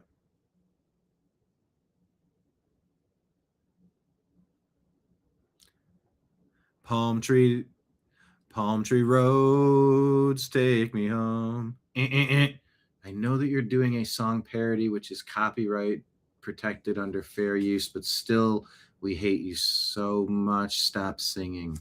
Thanks, Google, YouTube. I'm getting all these updates from. Oh, I did say to clip it. Thank you, previous me. Oh, previous me, you're so smart. Yeah, like if I'll pack in advance for a trip, or if I'll do meal prep and I have food for the week and it's all like sorted and organized and cooked and clean. Thank you, previous Brian. Current Brian appreciates it. I did say clip it. I can't keep track of my wheelings and dealings. I don't recall what I say. But like when I'm saying it, I do usually mean almost everything I say. Sometimes I could maybe rephrase some stuff. Am I in a Mexican station, Brian? Más o menos. more or less. Speedy Gonkami. Speedy Gonzalez. Speedy Gonkami. All right. Anyway, it's cool. I'm rooting for Team USA because I'm rooting for the laundry. I'm rooting for the flag. Just, it feels good to feel good again. It feels good to feel good again.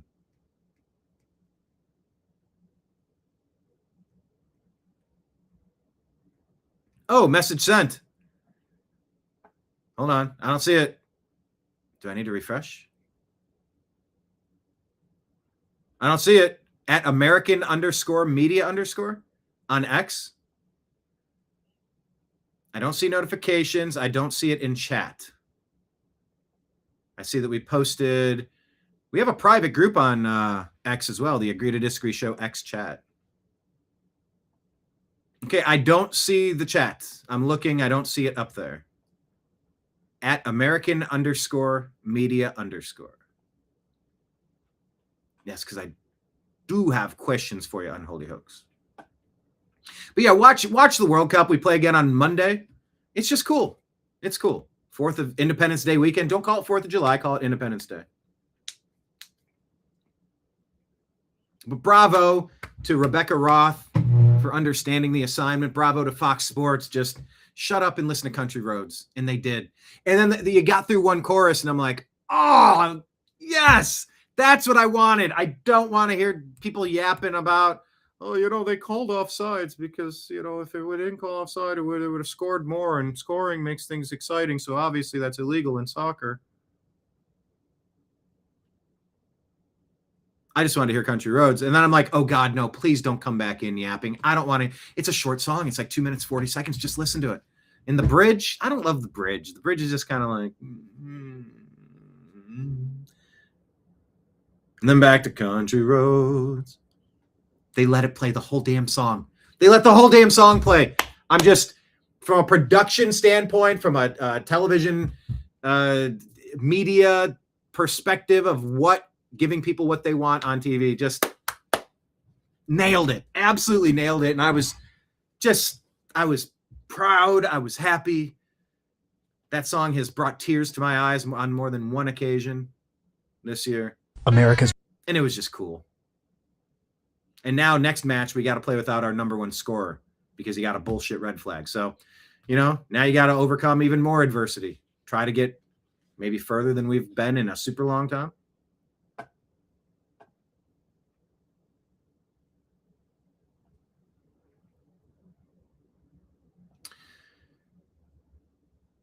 Yeah, what was that thing that they said about we need to welcome the warmth of communism? No. There's no warmth of communism in the winter when you need 2 forms of ID to work as a snow shoveler as the trash is piling up. And Mom Donnie is such an absolute embarrassment to America.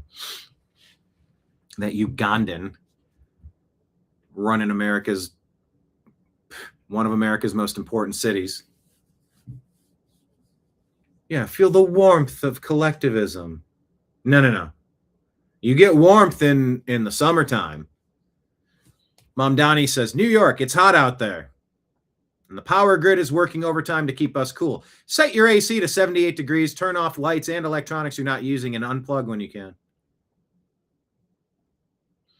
Honorable Vicky Palladino says, actually, live your life normally. Use your air conditioner in whatever manner keeps you comfortable. And if the grid collapses, make them explain why we don't have power generation capacity sufficient to our needs as a city, and make them fix it by building more capacity.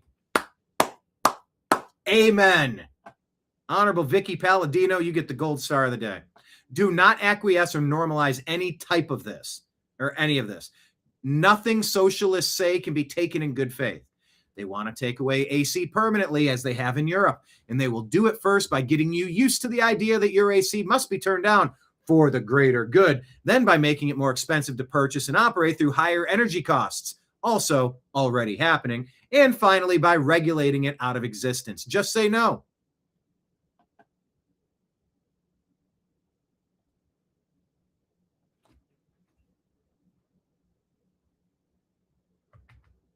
We'll do a thank you, Vicky. button. Thank you, Vicky. Mom Donnie the fascist giving away everything for free if the city and state is allowed to do that.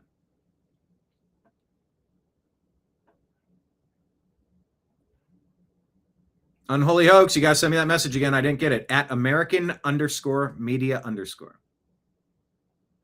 I love this here. Tom asks, after the U.S. men's national world team victory yesterday, says, real question, does America really think it has a chance at winning a World Cup? Skylar Ramirez says, Americans truly believe they have a chance at anything. That's a feature, not a bug. We can do anything. But I won't do that. Google, YouTube. Brian, seriously, we've told you about 17 times today. Stop singing that Meatloaf song, I Would Do Anything for Love, which was made popular in the 19... Please stop singing. This time it was Meatloaf. Doggone it. Americans truly believe they have a chance at anything. It's a feature, not a bug. We're off the rails. Oh, I think I got a message from Chris. There was one sent in September. X is acting weird.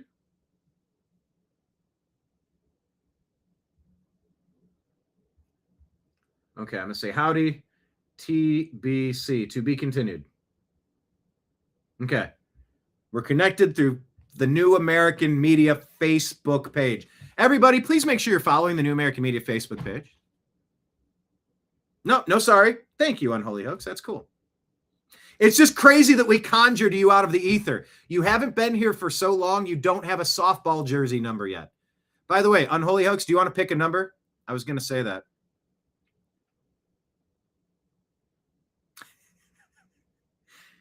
Here, go ahead, do a screenshot or grab a number that's not being used and tell us in chat so that we could have our TNAM meme team see if we can find a roster spot. And by the way, I don't want to give any more homework to John than he's having fun with. If he's having fun, please do it. But if it seems like homework, you know. But yeah, pick a jersey number. We'll see if we can get you on the TNAM Trash Panda softball team. And invite your friends. It's a beer league.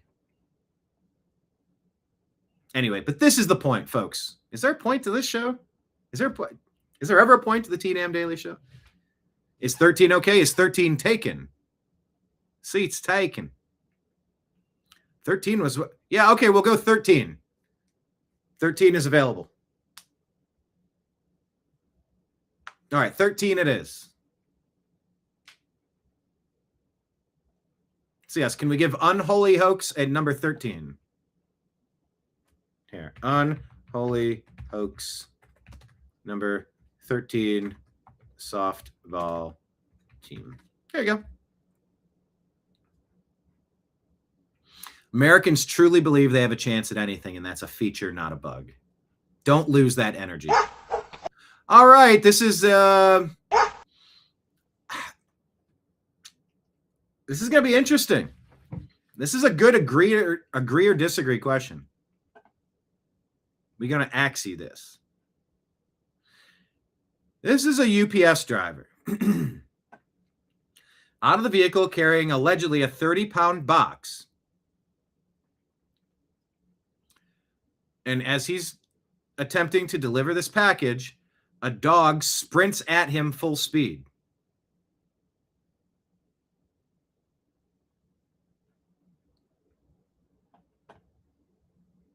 I think we should call you Unholy Hoax on the jersey. Does that work? That's what we know you.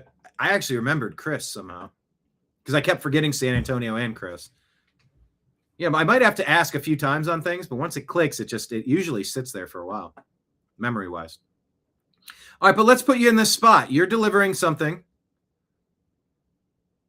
and this dog comes sprinting at you full speed.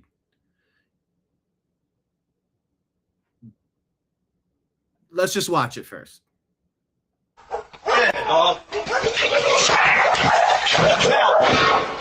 Absolutely blasts the dog with the package. Now what? Why? What's wrong? And then he says, why? What's wrong? Takes off his glasses, takes off his hat, and starts confronting the homeowner. Why are you throwing shit at my fucking dog? Guy says, why? What's the problem? Why are you throwing shit at my fucking dog? Fuck, you what? Are you coming at me right now? He didn't fucking bite you. You come right at me like he's going to, son. You need to back and fuck up. Yeah.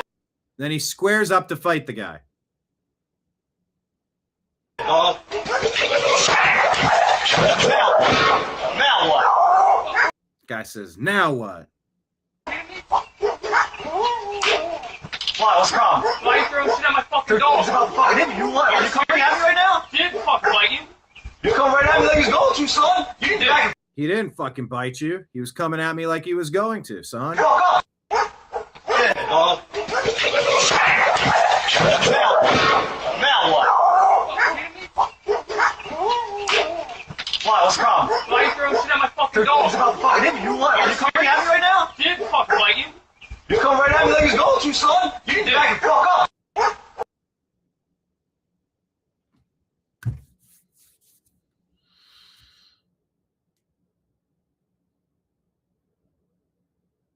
What say you? Put him down as unholy hoax. I can remember that one easier. That'll be funnier to reference. Odd names on jerseys are fun.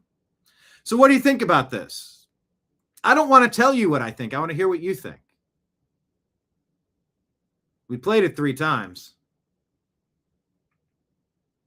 I've stalled enough. You've had plenty of time to type in the comments, but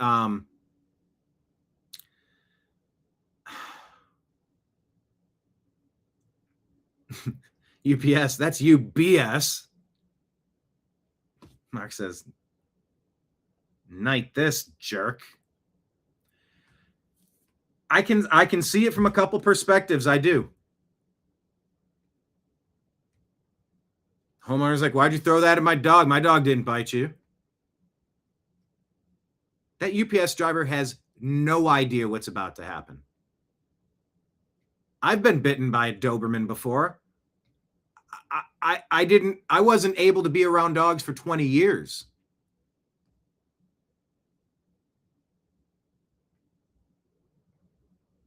Loose pit bulls in my neighborhood ripped the throat and entrails out of my neighbor's dog, this elderly Mexican lady. Super sweet lady. She fostered and adopted kittens and walked her 2 little puffy dogs. And some asshole down at the end of the street kept letting their dogs get out, rummaging through the neighborhood, killing things. And when I came out to help her, she's crying and screeching in the front yard. Those dogs chased me into my neighbor's house. I was terrified. There were 3 of them.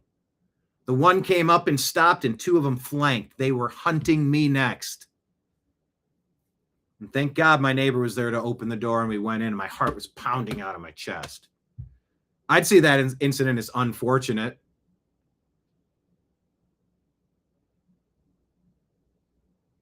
I think anybody has the right to be terrified and want to defend themselves if a barking dog comes flying at them from across the field. Did he need to do that? No. Unless he did. Maybe he would have been bitten. We don't know. That driver didn't want to know. I see it as unfortunate. Kenneth says he was wrong to do that. And then taking his hat and his glasses off and squaring to fight. I mean, but like, you just took that guy's day up. That driver's day went from like, okay, I'm just hanging out, to what the hell? His heart's pumping out of his chest. And in a lot of cases, you'll see that with police officers too. And the UPS guy, how many times has he had barking dogs? Has he been bitten before? So they have post-traumatic stress disorder from situations. Dogs belong on leashes, folks. Yes, they do. For that reason. It's not always just to keep the dog from shitting and pissing in your neighbor's yards, which, by the way, this week, I almost backed over one of my neighbor's flipping dogs. I have told him 20 times. For the love of God, stop opening the door and letting these dogs out. I don't want them pissing and shitting in my yard where I'm stepping in it or leaving it on the concrete where it's going to make a big mess. Don't do that. Number 2, they just roam through the neighborhood. I don't want to see them get hit by a car, get paralyzed, broken leg, instantly. I don't want to see it. And they're just out there free roaming it. Just 2 dogs running around. Oh, what do you mean, Brian? You've had outdoor cats and you've done the same thing and they've hung out outside and lived outside. Yeah, I didn't have an indoor animal that I am now letting out to just roam. I would sometimes bring outdoor animals inside to relax and eat and make friends with the other foster cats. It's different. And I usually don't back down my driveway fast. And I did look around. I did not see this tiny little dog. It's all on my security system. I sent him the picture. I go, dude, I looked both ways and behind me.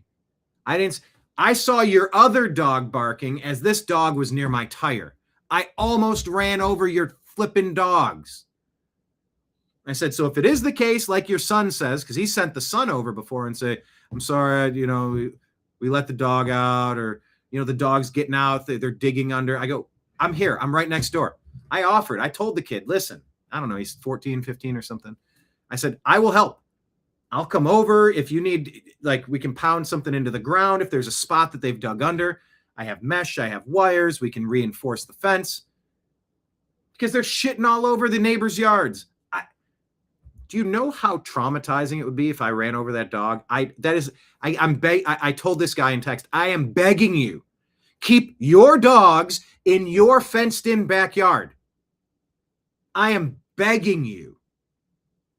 Because I don't want to have anything to do with violence against an animal. Unless it's delicious. Shit. Chickens only. And by the way, they do have chickens.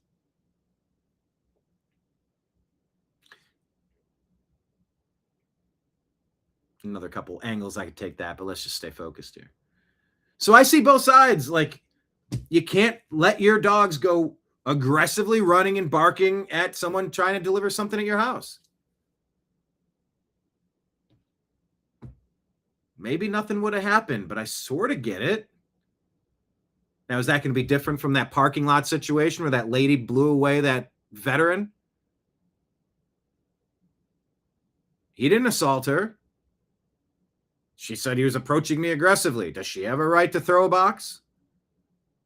I mean, did that UPS driver have a right to pull out a sidearm and end the dog right there?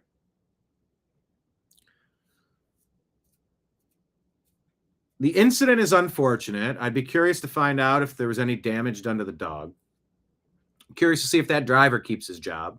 Curious to see what culpability or responsibility that owner has. He's on his own property. Yeah, but you asked to have something delivered. So if you want delivery people to show up, then you can't be letting barking dogs charge our drivers because they fear for their life. This is a little bit more complicated than I thought it was going to be. Kind of says irresponsible dog owners suck. If he's in a rural area and he's got his property and his dog's out with him, he didn't go to that guy came to him, but it's no. He did go to that guy because he ordered the thing. I don't know. It's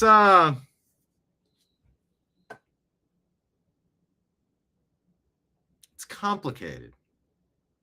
Chris says, I defend myself temporarily from the animal, but not square up to the raging owner.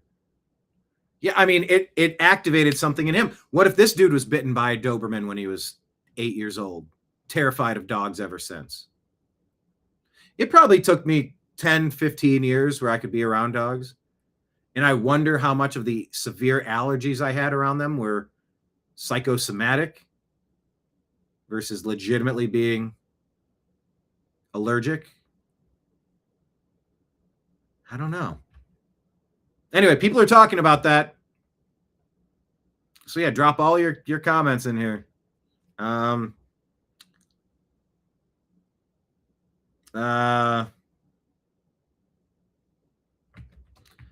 We'll type, can honestly see both sides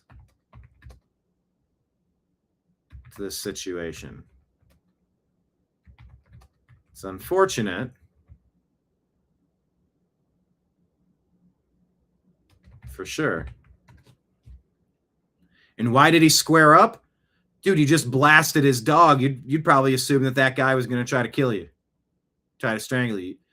You don't, what's that dumb phrase? Like, I can kick my dog, but you can't come into my house and kick my dog. It's like the only time you kick a dog is if they're biting something or they're charging you to bite you or something. Like, anyway. This one's tough. This one is way more complicated than I anticipated. Dog spray would be good. If it works. If they're in a blinding rage like that, who's to say that some pepper spray is going to stop them? Bear spray, maybe.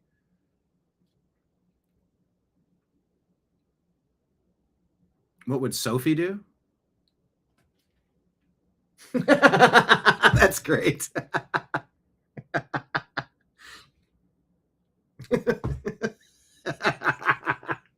Exactly. What would Sophie do?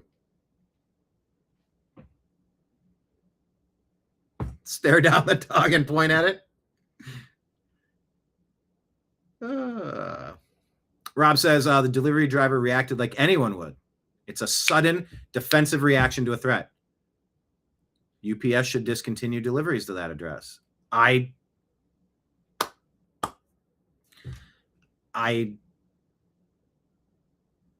can't argue against that. You got to protect your drivers. Maybe that dog would have bit, maybe it didn't. However, now I'm going to play you a video coming up here in a second. I'm going to ask you, does this same mentality apply to the parking lot shooting? We have to address our own biases here.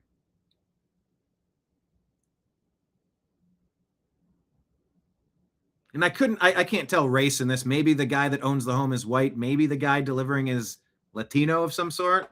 I don't know. Once again, I don't give a shit. I care about the actions. Like that's the only thing that matters.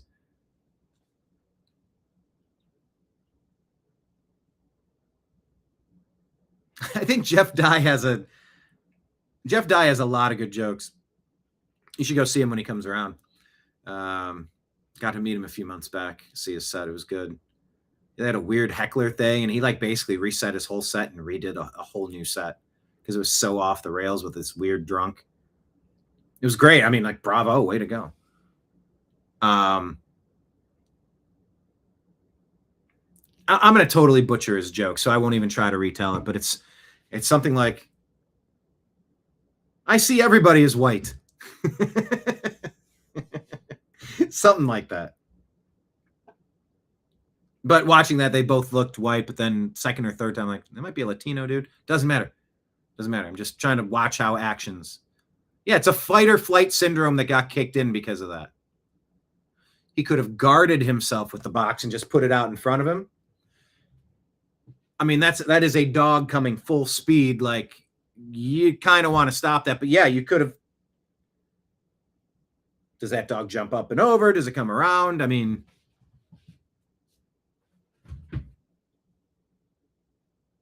yeah, I can't disagree with you on that. I see a lot of valid perspectives on both sides. And if you go through the comments, you're going to see some on both. Anyway. Hey, remember what I showed you yesterday and it set me off for about an hour? It's this scene. Cayuga said, the Me Too movement was such a scam because women will gladly protect rapists if they're non-white. Damn. Remember this dope that came in? Are you okay, Mr. Sex Offender? Powell says, a black man who got beaten by men for exposing himself in a public space, saved by a white woman. Wimpy, white, woke women. Ruining society, not just in America, everywhere. This person doesn't deserve sympathy. Zero sympathy to the guy who shows up and starts cranking it at a beach. Zero sympathy. By the way, everybody, hit the thumbs up button, hit like, hit subscribe, share the show with a friend. Click the share button, try to send it out on X and go like, hey, we're watching the news. We're going over the stories. Join us. We're commenting live. Text one of your friends. And if you're the type who might consider becoming a monthly sponsor, you can do so on Patreon at The New American Media, Rumble at The New American Media, and YouTube at The New American Media. As little as $5 a month, you can support us, be like $60 a year. And it's like, it all matters. They're all Lego blocks that stack up. We're building a foundation here. And we're like PBS, where we keep the lights on here in this bar because of the courageous, courteous, mucho appreciated efforts of viewers like you. As well as Rumble rant tip, Super Chat tip, Venmo, Cash App, PayPal. That's my top of the hour ad read. But yeah, this story set me off. This piece of shit guy has, and by the way, it don't matter what you look like. It doesn't matter what you look like. I would have had a big problem if this was an illegal alien invader from Russia. Oh, it's a white guy. Cool. He's a piece of shit and he deserves zero sympathy. You're only talking crap about him because he's black. No, I'm talking crap about him because of how he's acting. And it's been reported that he's not in the country legally. He's an invader. Tina says, that scene was absolutely gross. This pervert's an animal. Yep. And here's this woke, wimpy white woman ruining society with her suicidal empathy. GadSat has a book called Suicidal Empathy. It's one of the biggest sellers. How cultures across this planet have been browbeaten and ashamed into going above and beyond and bending backwards for people that hate us, are trying to destroy us, conquer us. No flippin' thank you. Cranking it. Haven't heard that phrase in a long time. You know, okay, Rob, either. Good. I got a lot more where that came from. I got a lot more where that came from. I swear, my brother, may he rest in peace, also named like Unholy Hoax, Chris. Your brother was also named Unholy Hoax? No, named Chris. I swear, there was a period there for like a couple of years. It was like early teenage years, mid-teenage years. His group of friends, these guys, they said the absolute funniest shit I've ever heard. I wish I could just go back and sit in the rooms with these idiots. My God, was it funny. The phrases they used, shit I'd never heard before. Some of the funniest things, vernacular, but yeah, what made the Howard Stern show so great, because back in the day, it actually was a pretty revolutionary show. It was a pretty great show, at least at the time. He's super woke and weird and just whatever now, irrelevant mouthpiece of the Democrat Party for some reason. But Howard being on terrestrial radio was hilarious. That might have been the first time I heard the phrase balloon knot. Balloon knot. I don't know if I spit out my drink, fell over laughing, or my jaw just opened like, what? The legal things you could say on the airwaves were so much more descriptive and hilarious than had you said other stuff. You know, maybe cussing or words you can't say on TV or radio or whatever. Balloon knot. Balloon knot. What? Balloon knot. And you're like, ugh. You're like trying to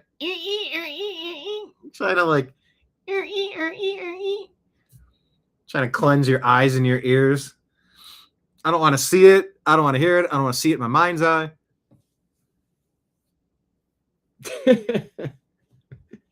Cranking it.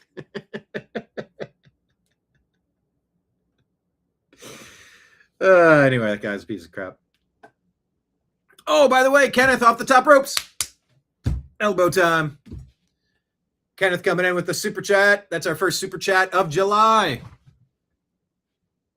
Keep them coming, everybody. You can throw some love into that tip jar back there. Thank you so much. Kenneth, he also adds, I'm going to take this ashtray, okay? Okay. So it wasn't so much a tip, so much as I want to buy this ashtray for $10. Okay. I'll allow it. I'll allow this. Kenneth, balloon knots landing. What's this hullabaloo knot about? Wasn't Baloo a character in some Disney thing? Jungle Book? Hullabaloo knot? Yeah. Even saying balloon knot, my mind's eye is like I'm having a hard time. Like, I don't. Stop it. Can we move on? Anyway. Liberty Tango, crack it up. Oh, goodness. Okay. Anyway, this story set me off yesterday, but other people noticed it too. Powell says this will be the image of the fall of our civilization. White privileged women importing and supporting the threat because they feel. You poor S offender, you. Oh my, are you okay? You knew I was a scorpion. Remember the scorpion story? In Natural Born Killers?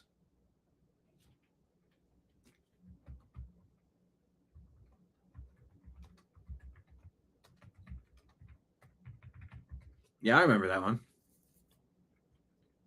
Or was it a snake?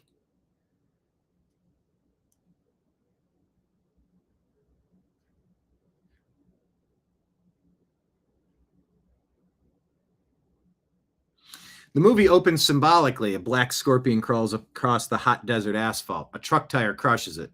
This sets the tone. Later, an old Native American shaman tells Mickey this story, a variant of the classic scorpion and frog fable. Once upon a time, a woman was picking up firewood. She came upon a poisonous snake frozen in the snow. Yeah, so they took the scorpion story, and it was a snake. Once upon a time, a woman was picking up firewood, much like this wimpy white woke woman here in this image. She came upon a poisonous snake frozen in the snow. She took the snake home and nursed it back to health. One day, the snake bit her on the cheek. As she lay dying, she asked the snake, "Why have you done this to me?" And the snake answered, "Look, bitch, you knew I was a snake." It's mirroring the famous scorpion and frog. The scorpion asks a frog to carry it across the river. The frog hesitates, fearing a sting, but the scorpion argues it wouldn't drown itself. Mid-river, the scorpion stings the frog anyway. As they sink, the frog asks, "Why?" The scorpion replies, "It's my nature."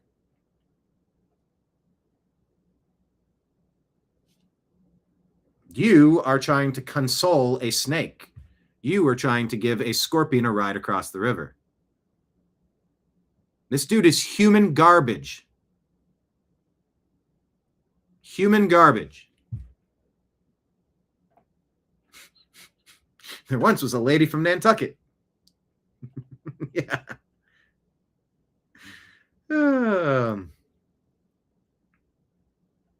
Leanne says Howard used to be okay until he flipped. I agree. If it were in Wayne's World. Oh, back to Wayne's World. Good. This is the segue. I need to get back to Wayne's World because I was told how to pronounce Detroit. And we're talking about Indians. Let's just call them Indians again.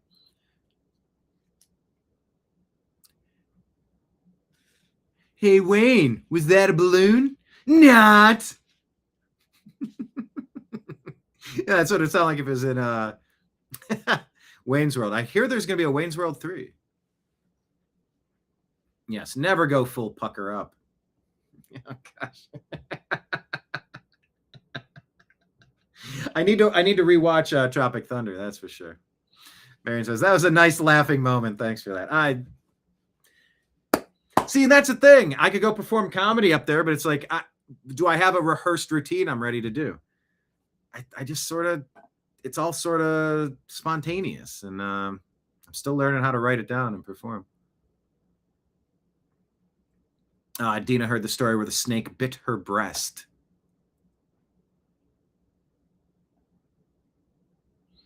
The reason for the West's downfall in a single photo.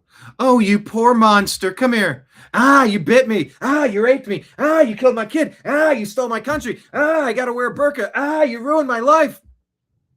You knew I was a snake? You kidding me? Furiously cranking it at a beach. Remix News says a group of European men badly beat a black male in the Italian tourist hotspot of Peschiera del Garda. For years, groups of young foreigners have caused chaos in the Lake Garda region, including violent disorder and sexual assaults against young schoolgirls. During some events, crowds of foreigners chanted, "Africa rules here." Oh, that's some context that was lacking.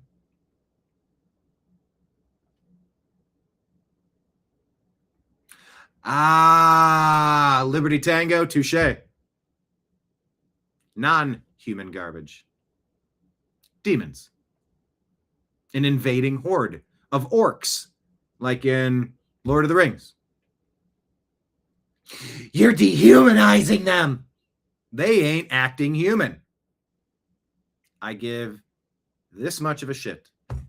Oh my God, and then you made the OK symbol. That's actually a white supremacist thing. I am pinching your head. I am pinching your head. He keeps doing it. He keeps doing the OK symbol. You just got to shut up the dorks.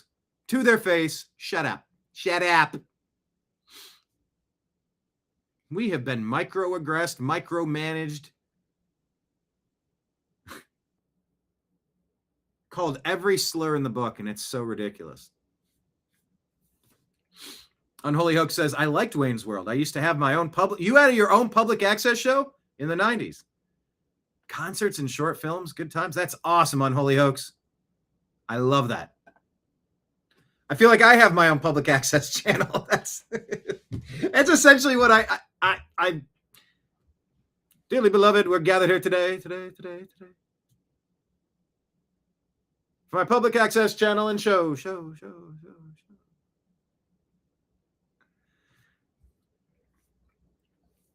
Yeah, you're right, Mark. He wasn't badly beaten. He walked away.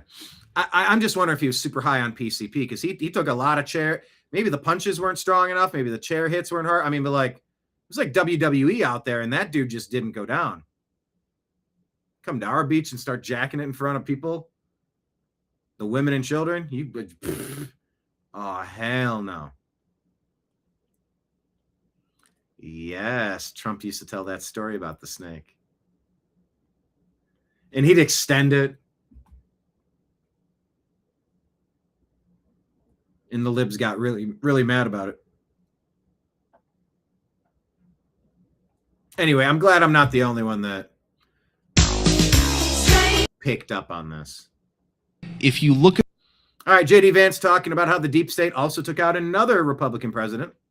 If you look at the story of how the deep state took down Richard Nixon, it's not all that different from what the same groups of people, the same institutions tried to do to Donald Trump in the first Trump administration. If you look at the story... Hey, speaking of Tricky Dick...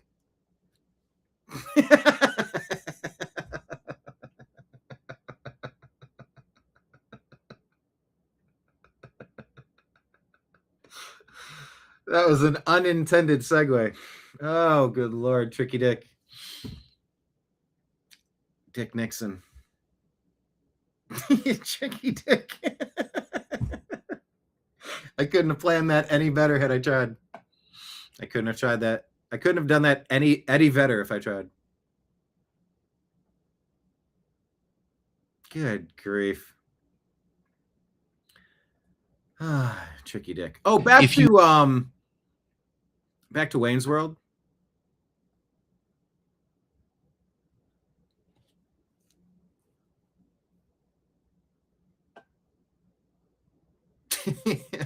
That is weird that you can't send a text, a direct message through X. Okay, but let's, do we have it pulled up? Jamie? Is it up here? No, it was over here. All right, Jamie, pull up the Alice Cooper speech in Wayne's World. Since I was getting a lesson on how the French used to call Detroit Detroit. Just out of nowhere, Wayne Campbell. So, you come to Milwaukee often? Miami. So, to Alice Cooper, do you come to Milwaukee often? Alice Cooper, well, I'm a regular visitor here. But Milwaukee has certainly had its share of visitors. The French missionaries and explorers were coming here as early as the late 1600s to trade with the Native Americans. Pete looks over and says, in fact, isn't Milwaukee an Indian name? Alice Cooper, yes, Pete, it actually is. It's actually pronounced Milwaukee, which is Algonquin for the good land. Wayne, I was not aware of that. Alice Cooper, I think one of the most interesting aspects of Milwaukee, let me try it again. Alice Cooper, I think one of the most interesting aspects of Milwaukee is the fact that it's the only major American city to have ever elected 3 socialist mayors.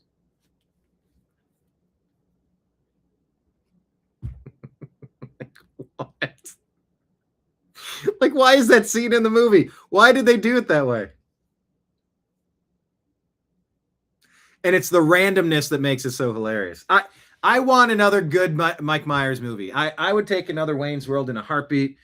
And I've been calling for it for about 10 years now. We are way overdue for another Dr. Evil movie. Austin Powers movie. Liberty Tango says, Nixon got us out of NAM. I wish he'd not listened to Kinzinger. Adam Kinzinger. What is Kissinger? Henry Kissinger. I wish he wouldn't have listened to Henry Kissinger's deal concerning China. Yeah, and taking us off the gold standard in 73, 71, 73. Alice Cooper and Jesus Christ Superstar said, walk across my swimming pool. All right, so good. We had a couple Wayne's World references, a couple San Antonio references, a couple Alamos. All of it. Okay, here's a plot that was foiled. A trans gunman caught in an alleged casino terror plot with huge cache of weapons as cops release chilling footage, says the California Post.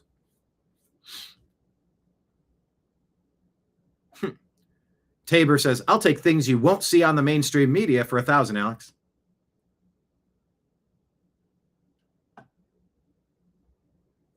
Okay. Thanks for stopping that. Here's a good reminder. I think Liberty Tango is going to be down for this one. Yeah, Kissinger was pushing for a relationship with China. You knew I was a snake. You know China's a snake. What kind of relationship you want?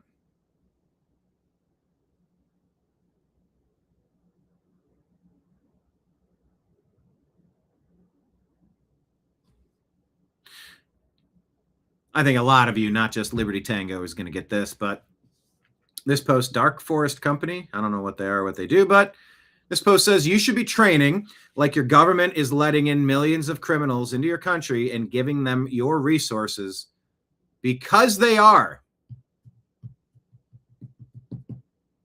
No, Liberty Tango, it can't be 72. It was either 71 or 70. What year did Tricky Dick take us off the gold standard? Jamie, pull that up for me real quick. Trash Panda. We had a local guy here, Ted Neely, play a role as Jesus Christ Superstar movie. Yeah, there you go. It was 71, specifically August 15, 1971. President Richard Nixon, a.k.a. Tricky Dick, announced the Nixon shock, suspending the convertibility of the U.S. dollar into gold, effectively ending the Bretton Woods system, taking the U.S. and the world fully off the gold standard, moving to fiat or fake currency. Oh my God. Context: in 1971, foreign governments could no longer exchange dollars for gold at the fixed rate of $35 an ounce. It was a response to inflation, a weakening dollar, and fears of a gold run on U.S. reserves. Nixon also imposed wage and price controls and a 10% import surcharge at the same time.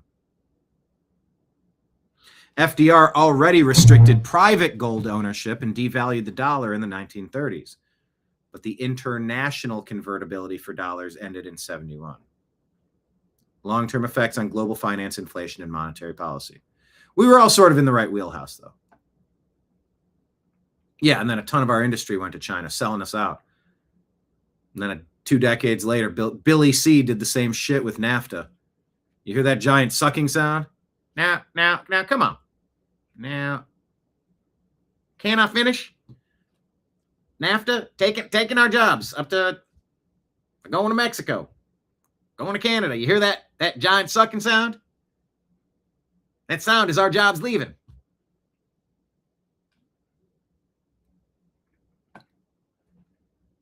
Anyway, we should be training like our governments are letting in millions of criminals and giving them our resources because they are. Stay frosty.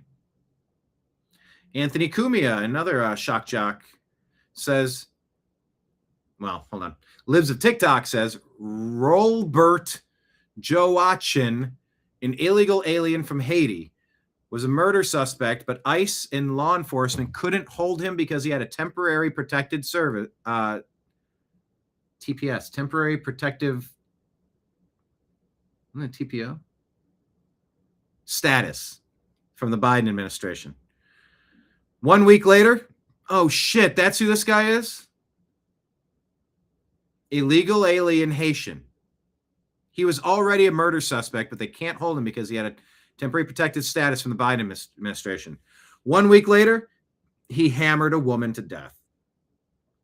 He's now charged with the initial murder for strangling Julia Cuervo to death with a bandana. I thought that said banana. I glanced. I thought that said banana. I go, how soft must a neck be to succumb to a banana? This is who Democrats are fighting for. Thank God Trump ended temporary protected status. Oh, no. Oh, this beautiful young girl.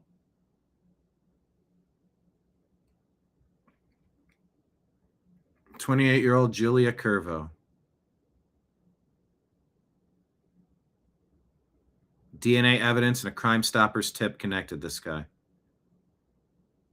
He was previously arrested in April for the murder of Nilufa Eastman, or Yasmin, gas station clerk who was beaten to death with a hammer. Prosecutors are seeking the death penalty in the case. Are they going to play it? Hammer warning on this one. Well, they're just going to show you still frames.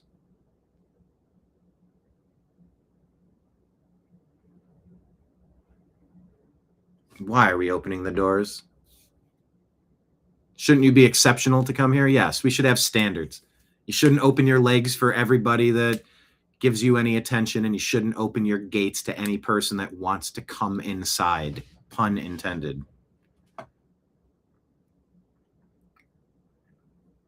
Our government is not our friend. How can anyone with an 8th grade education not see that?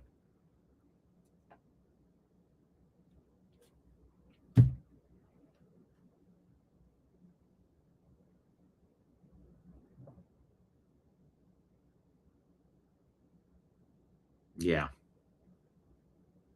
Oh,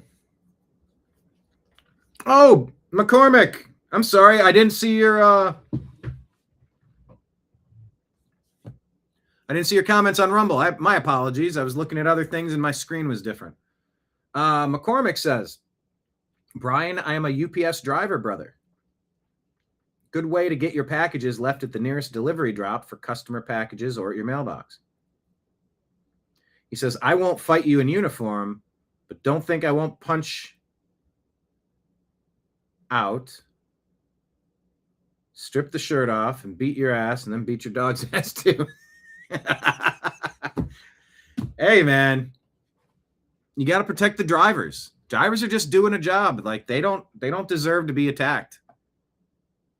Maybe that dog has never bit a person in his life. Maybe they never would have. Maybe that would have been the first day. You don't know. You don't know.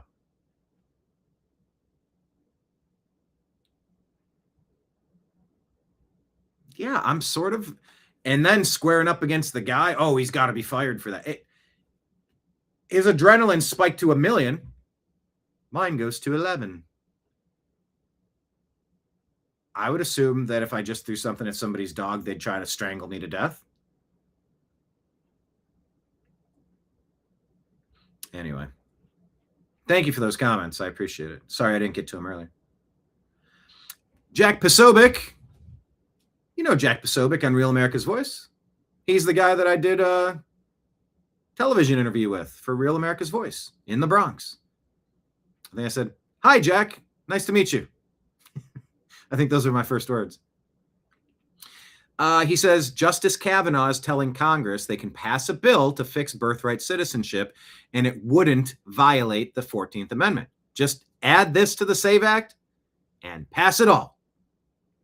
Yes, I agree.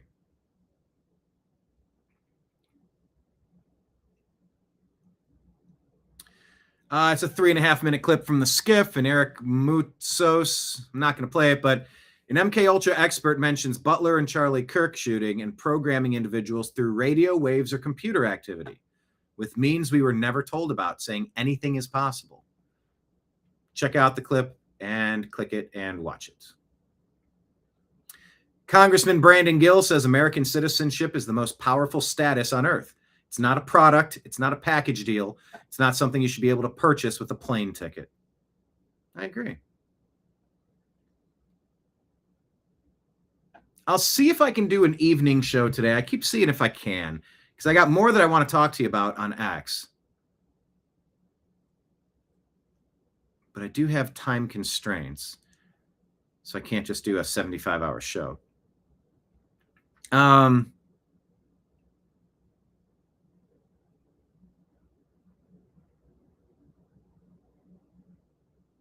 Oh, Washington, D.C. grand jury indicts former Olympic canoeist David Hearn on felony charges for tampering with the Lincoln Memorial reflecting pool.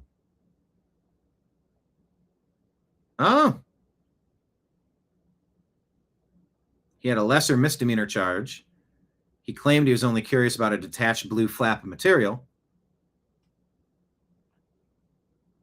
So I'm curious how this is going to play out. I mean, if he was actively destroying something, I got feelings on it. If he was picking up a piece of something floating, there's nothing there. You don't do anything there.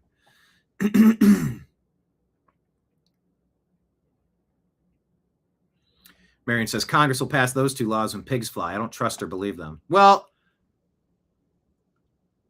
give it a couple months and sweep out the rhinos. When you can get to 60, actually get the red wave that we were supposed to have this whole time, that we keep getting cheated out of. People aren't voting Democrat. They're not voting Democrat.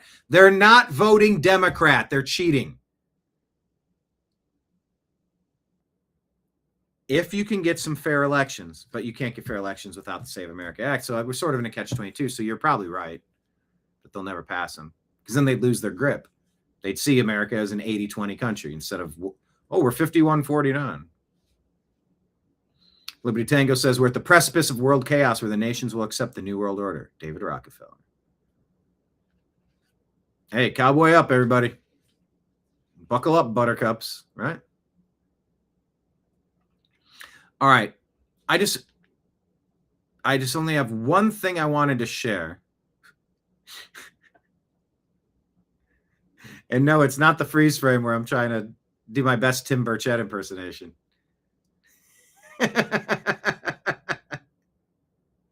This U.S. Border Patrol shirt says U.S. Border Patrol to protect and serve time. It was when they indicted somebody under the Obama administration who was doing his job.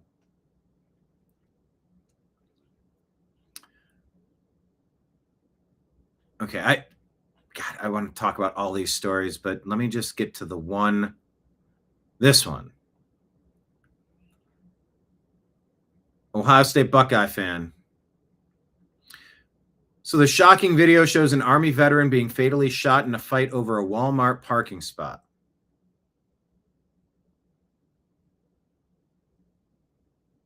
serving.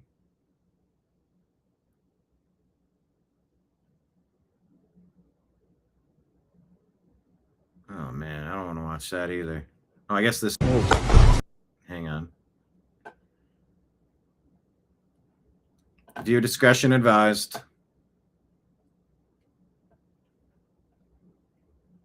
Dadgum, that's a funny picture. I'm Tim Burchett, and I'll leave the light on for you. Do you remember those? I'm Tim Bodette, and I'll leave the light on for you. Tim Burdette. Burdette? Bodette? Tim Bird. Who was that? John Bodette. Jamie, look up. Who said I'll leave the light on for you?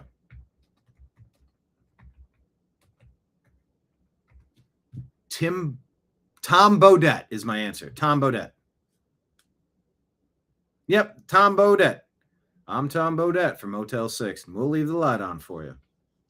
Longtime spokesperson and voice of Motel 6 since 1986. He ad-libbed the famous tagline during the first recording session when the ad was a few seconds short. The warm, folksy delivery became one of the most iconic advertising slogans in America, running for decades. He's also known for NPR's Car Talk and his books. All right, well, what's the difference between that dog running at the UPS guy in this situation? Let's see. Oh shit. He's walking over to her, and she already has her gun out at him.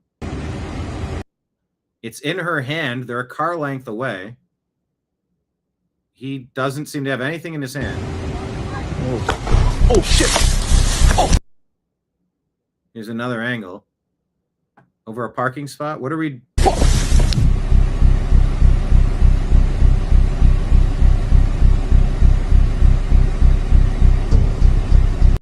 He came over there, kind of a little huffing and puffing. He's yelling something at her. She's like, yeah. She's already got a gun in her hand. He's walking toward her. And he advances her. Hands up. Don't shoot. Yep. Go at it. He's pointing at her. Deputies got the call and found the 62-year-old man shot in the foot.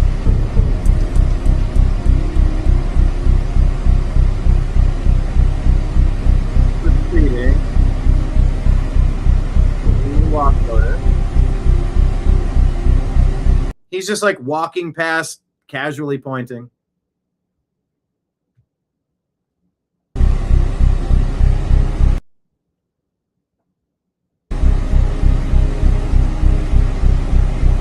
Now she's advancing on him to keep the continuation of this. Now she's back. Oh shit! Oh fuck! Oh fuck!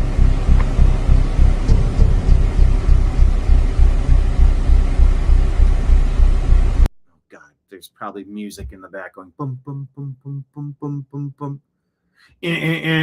Yeah, you played breaking news of a video that we're trying to see and determine what's going on. We want to steal your ad revenue for today's program. I didn't even notice there was music until right there. So I gotta mute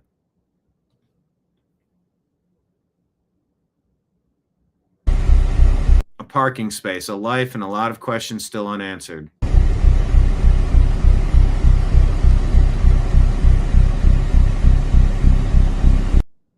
Bum, bum, bum, bum, bum, bum. So she was arrested.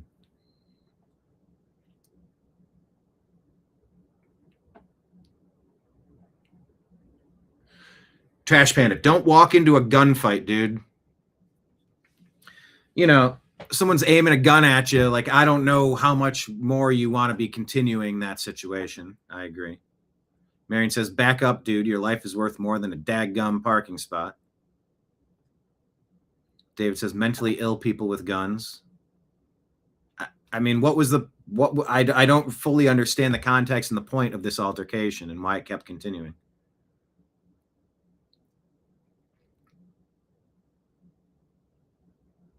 Liberty Tango, the guy should have backed off when he saw the person had a firearm. Dumb shit. Kenneth, put her away, please. David, I would say she's going to jail. I mean, he didn't lay hands on her. You know, I mean, and they were having some sort of argument, a back and forth a lot. It was like a fencing match. Someone advanced, someone retreats, someone walks around, someone walks around. He wasn't chasing her. He didn't put his head down. He didn't charge her. He didn't throw anything at her. He didn't have a weapon. Not from anything I saw. Dina says the value of life has been devalued over the decades. Alberta Arnold in the house. You're checking in on our final story. We'll see if we can go live this evening, maybe at 9 or 10 o'clock. I don't know, Eastern time. We shall see. Evening shows are tough. Maybe evening shows next week could work. Got a couple of time-sensitive things that need to happen at certain times, so I don't think noon is going to work on Tuesday and Friday. So we'll see how it shakes out. Maybe evenings would work next week. I just can't tell. We'll have to see how it goes. But yes, thanks for being here, Alberta Arnold. Is Alberta Arnold on our new TNAM Trash Panda softball team? Yes, you are. You're up at the top there. Number 4. Number 4.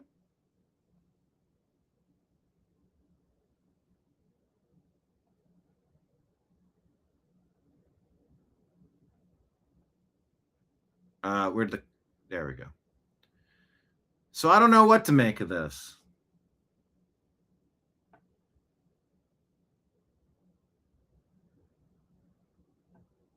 It was an argument, not a fight. It became a fight with her when she pulled the gun and shot him down. He never became physical, nor did he have a gun. I mean,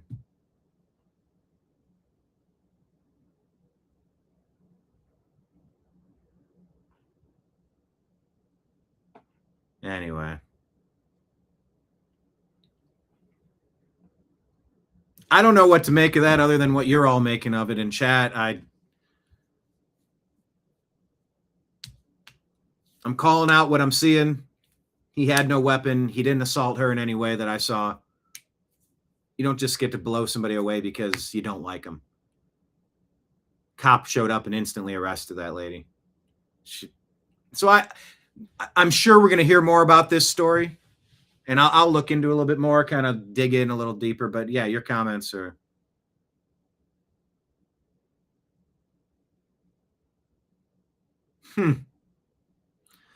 Ortho, never leave your cave without your club. That dude did not brandish. He didn't aim at her from anything I saw. Yeah, her gun was out immediately. She seemed to be looking for problems. She was in no... Okay, here's something super interesting. She was in no immediate threat. She wasn't cornered. She was in a big parking lot with a big Walmart. If she had a problem, she could have backed away up to the front door easily. Now there's stand your ground. Okay, you can stand your ground. But someone coming up to you, not within arm's length. Someone gets within arm's length. I didn't see him get within arm's length of her once. Got up kind of close, a couple of arm's lengths away. But I want to chew on the video and make sure that I'm seeing what I think I'm seeing. But yeah. Weird. Weird. But yeah, I do have 100 other stories I'd like to get to. Maybe I'll do an evening show. Maybe I won't. I don't know. But I've had a blast with you here in the bar today. My shift is over. I'm clocking out, so I'm going to slide your tab. $0 and free cents, as always. Nothing. But there's a tip line at the bottom if you enjoy your time and want to support what you love.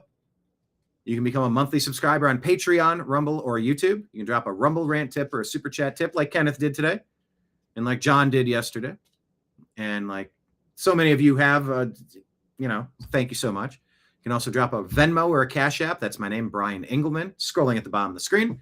Or PayPal. The email address is fuzzinstallment@yahoo.com. Ortho says, she's going to get a large dose of reality. I mean, it don't look good.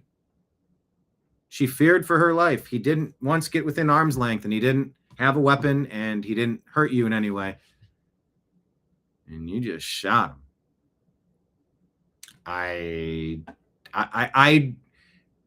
My gut instinct is I would have a hard time claiming self-defense here. I would have a hard time.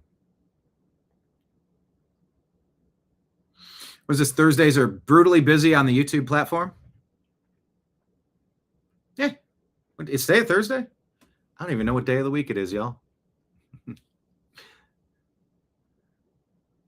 But I'm Tom Bodette. We'll leave a light on for you tomorrow at noon. We'll turn the lights on here at the Moon Saloon here at the New American Media for the TNAM Daily Show. Thank you so much for being here. Share the show with a friend. Smash the thumbs up button on your way out. But really, copy the show link and just text somebody. Send it on Facebook Messenger. Send it through X. Text somebody to tell someone, bring somebody in to the mix. That's how we grow, and that's what we're aiming at. So, signing out on behalf of everybody out there in the TNAM network. I appreciate you. I love you, and we'll talk to you again soon. Take care, everybody. Bye.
Your guide to the truth, thenewamericanmedia.com.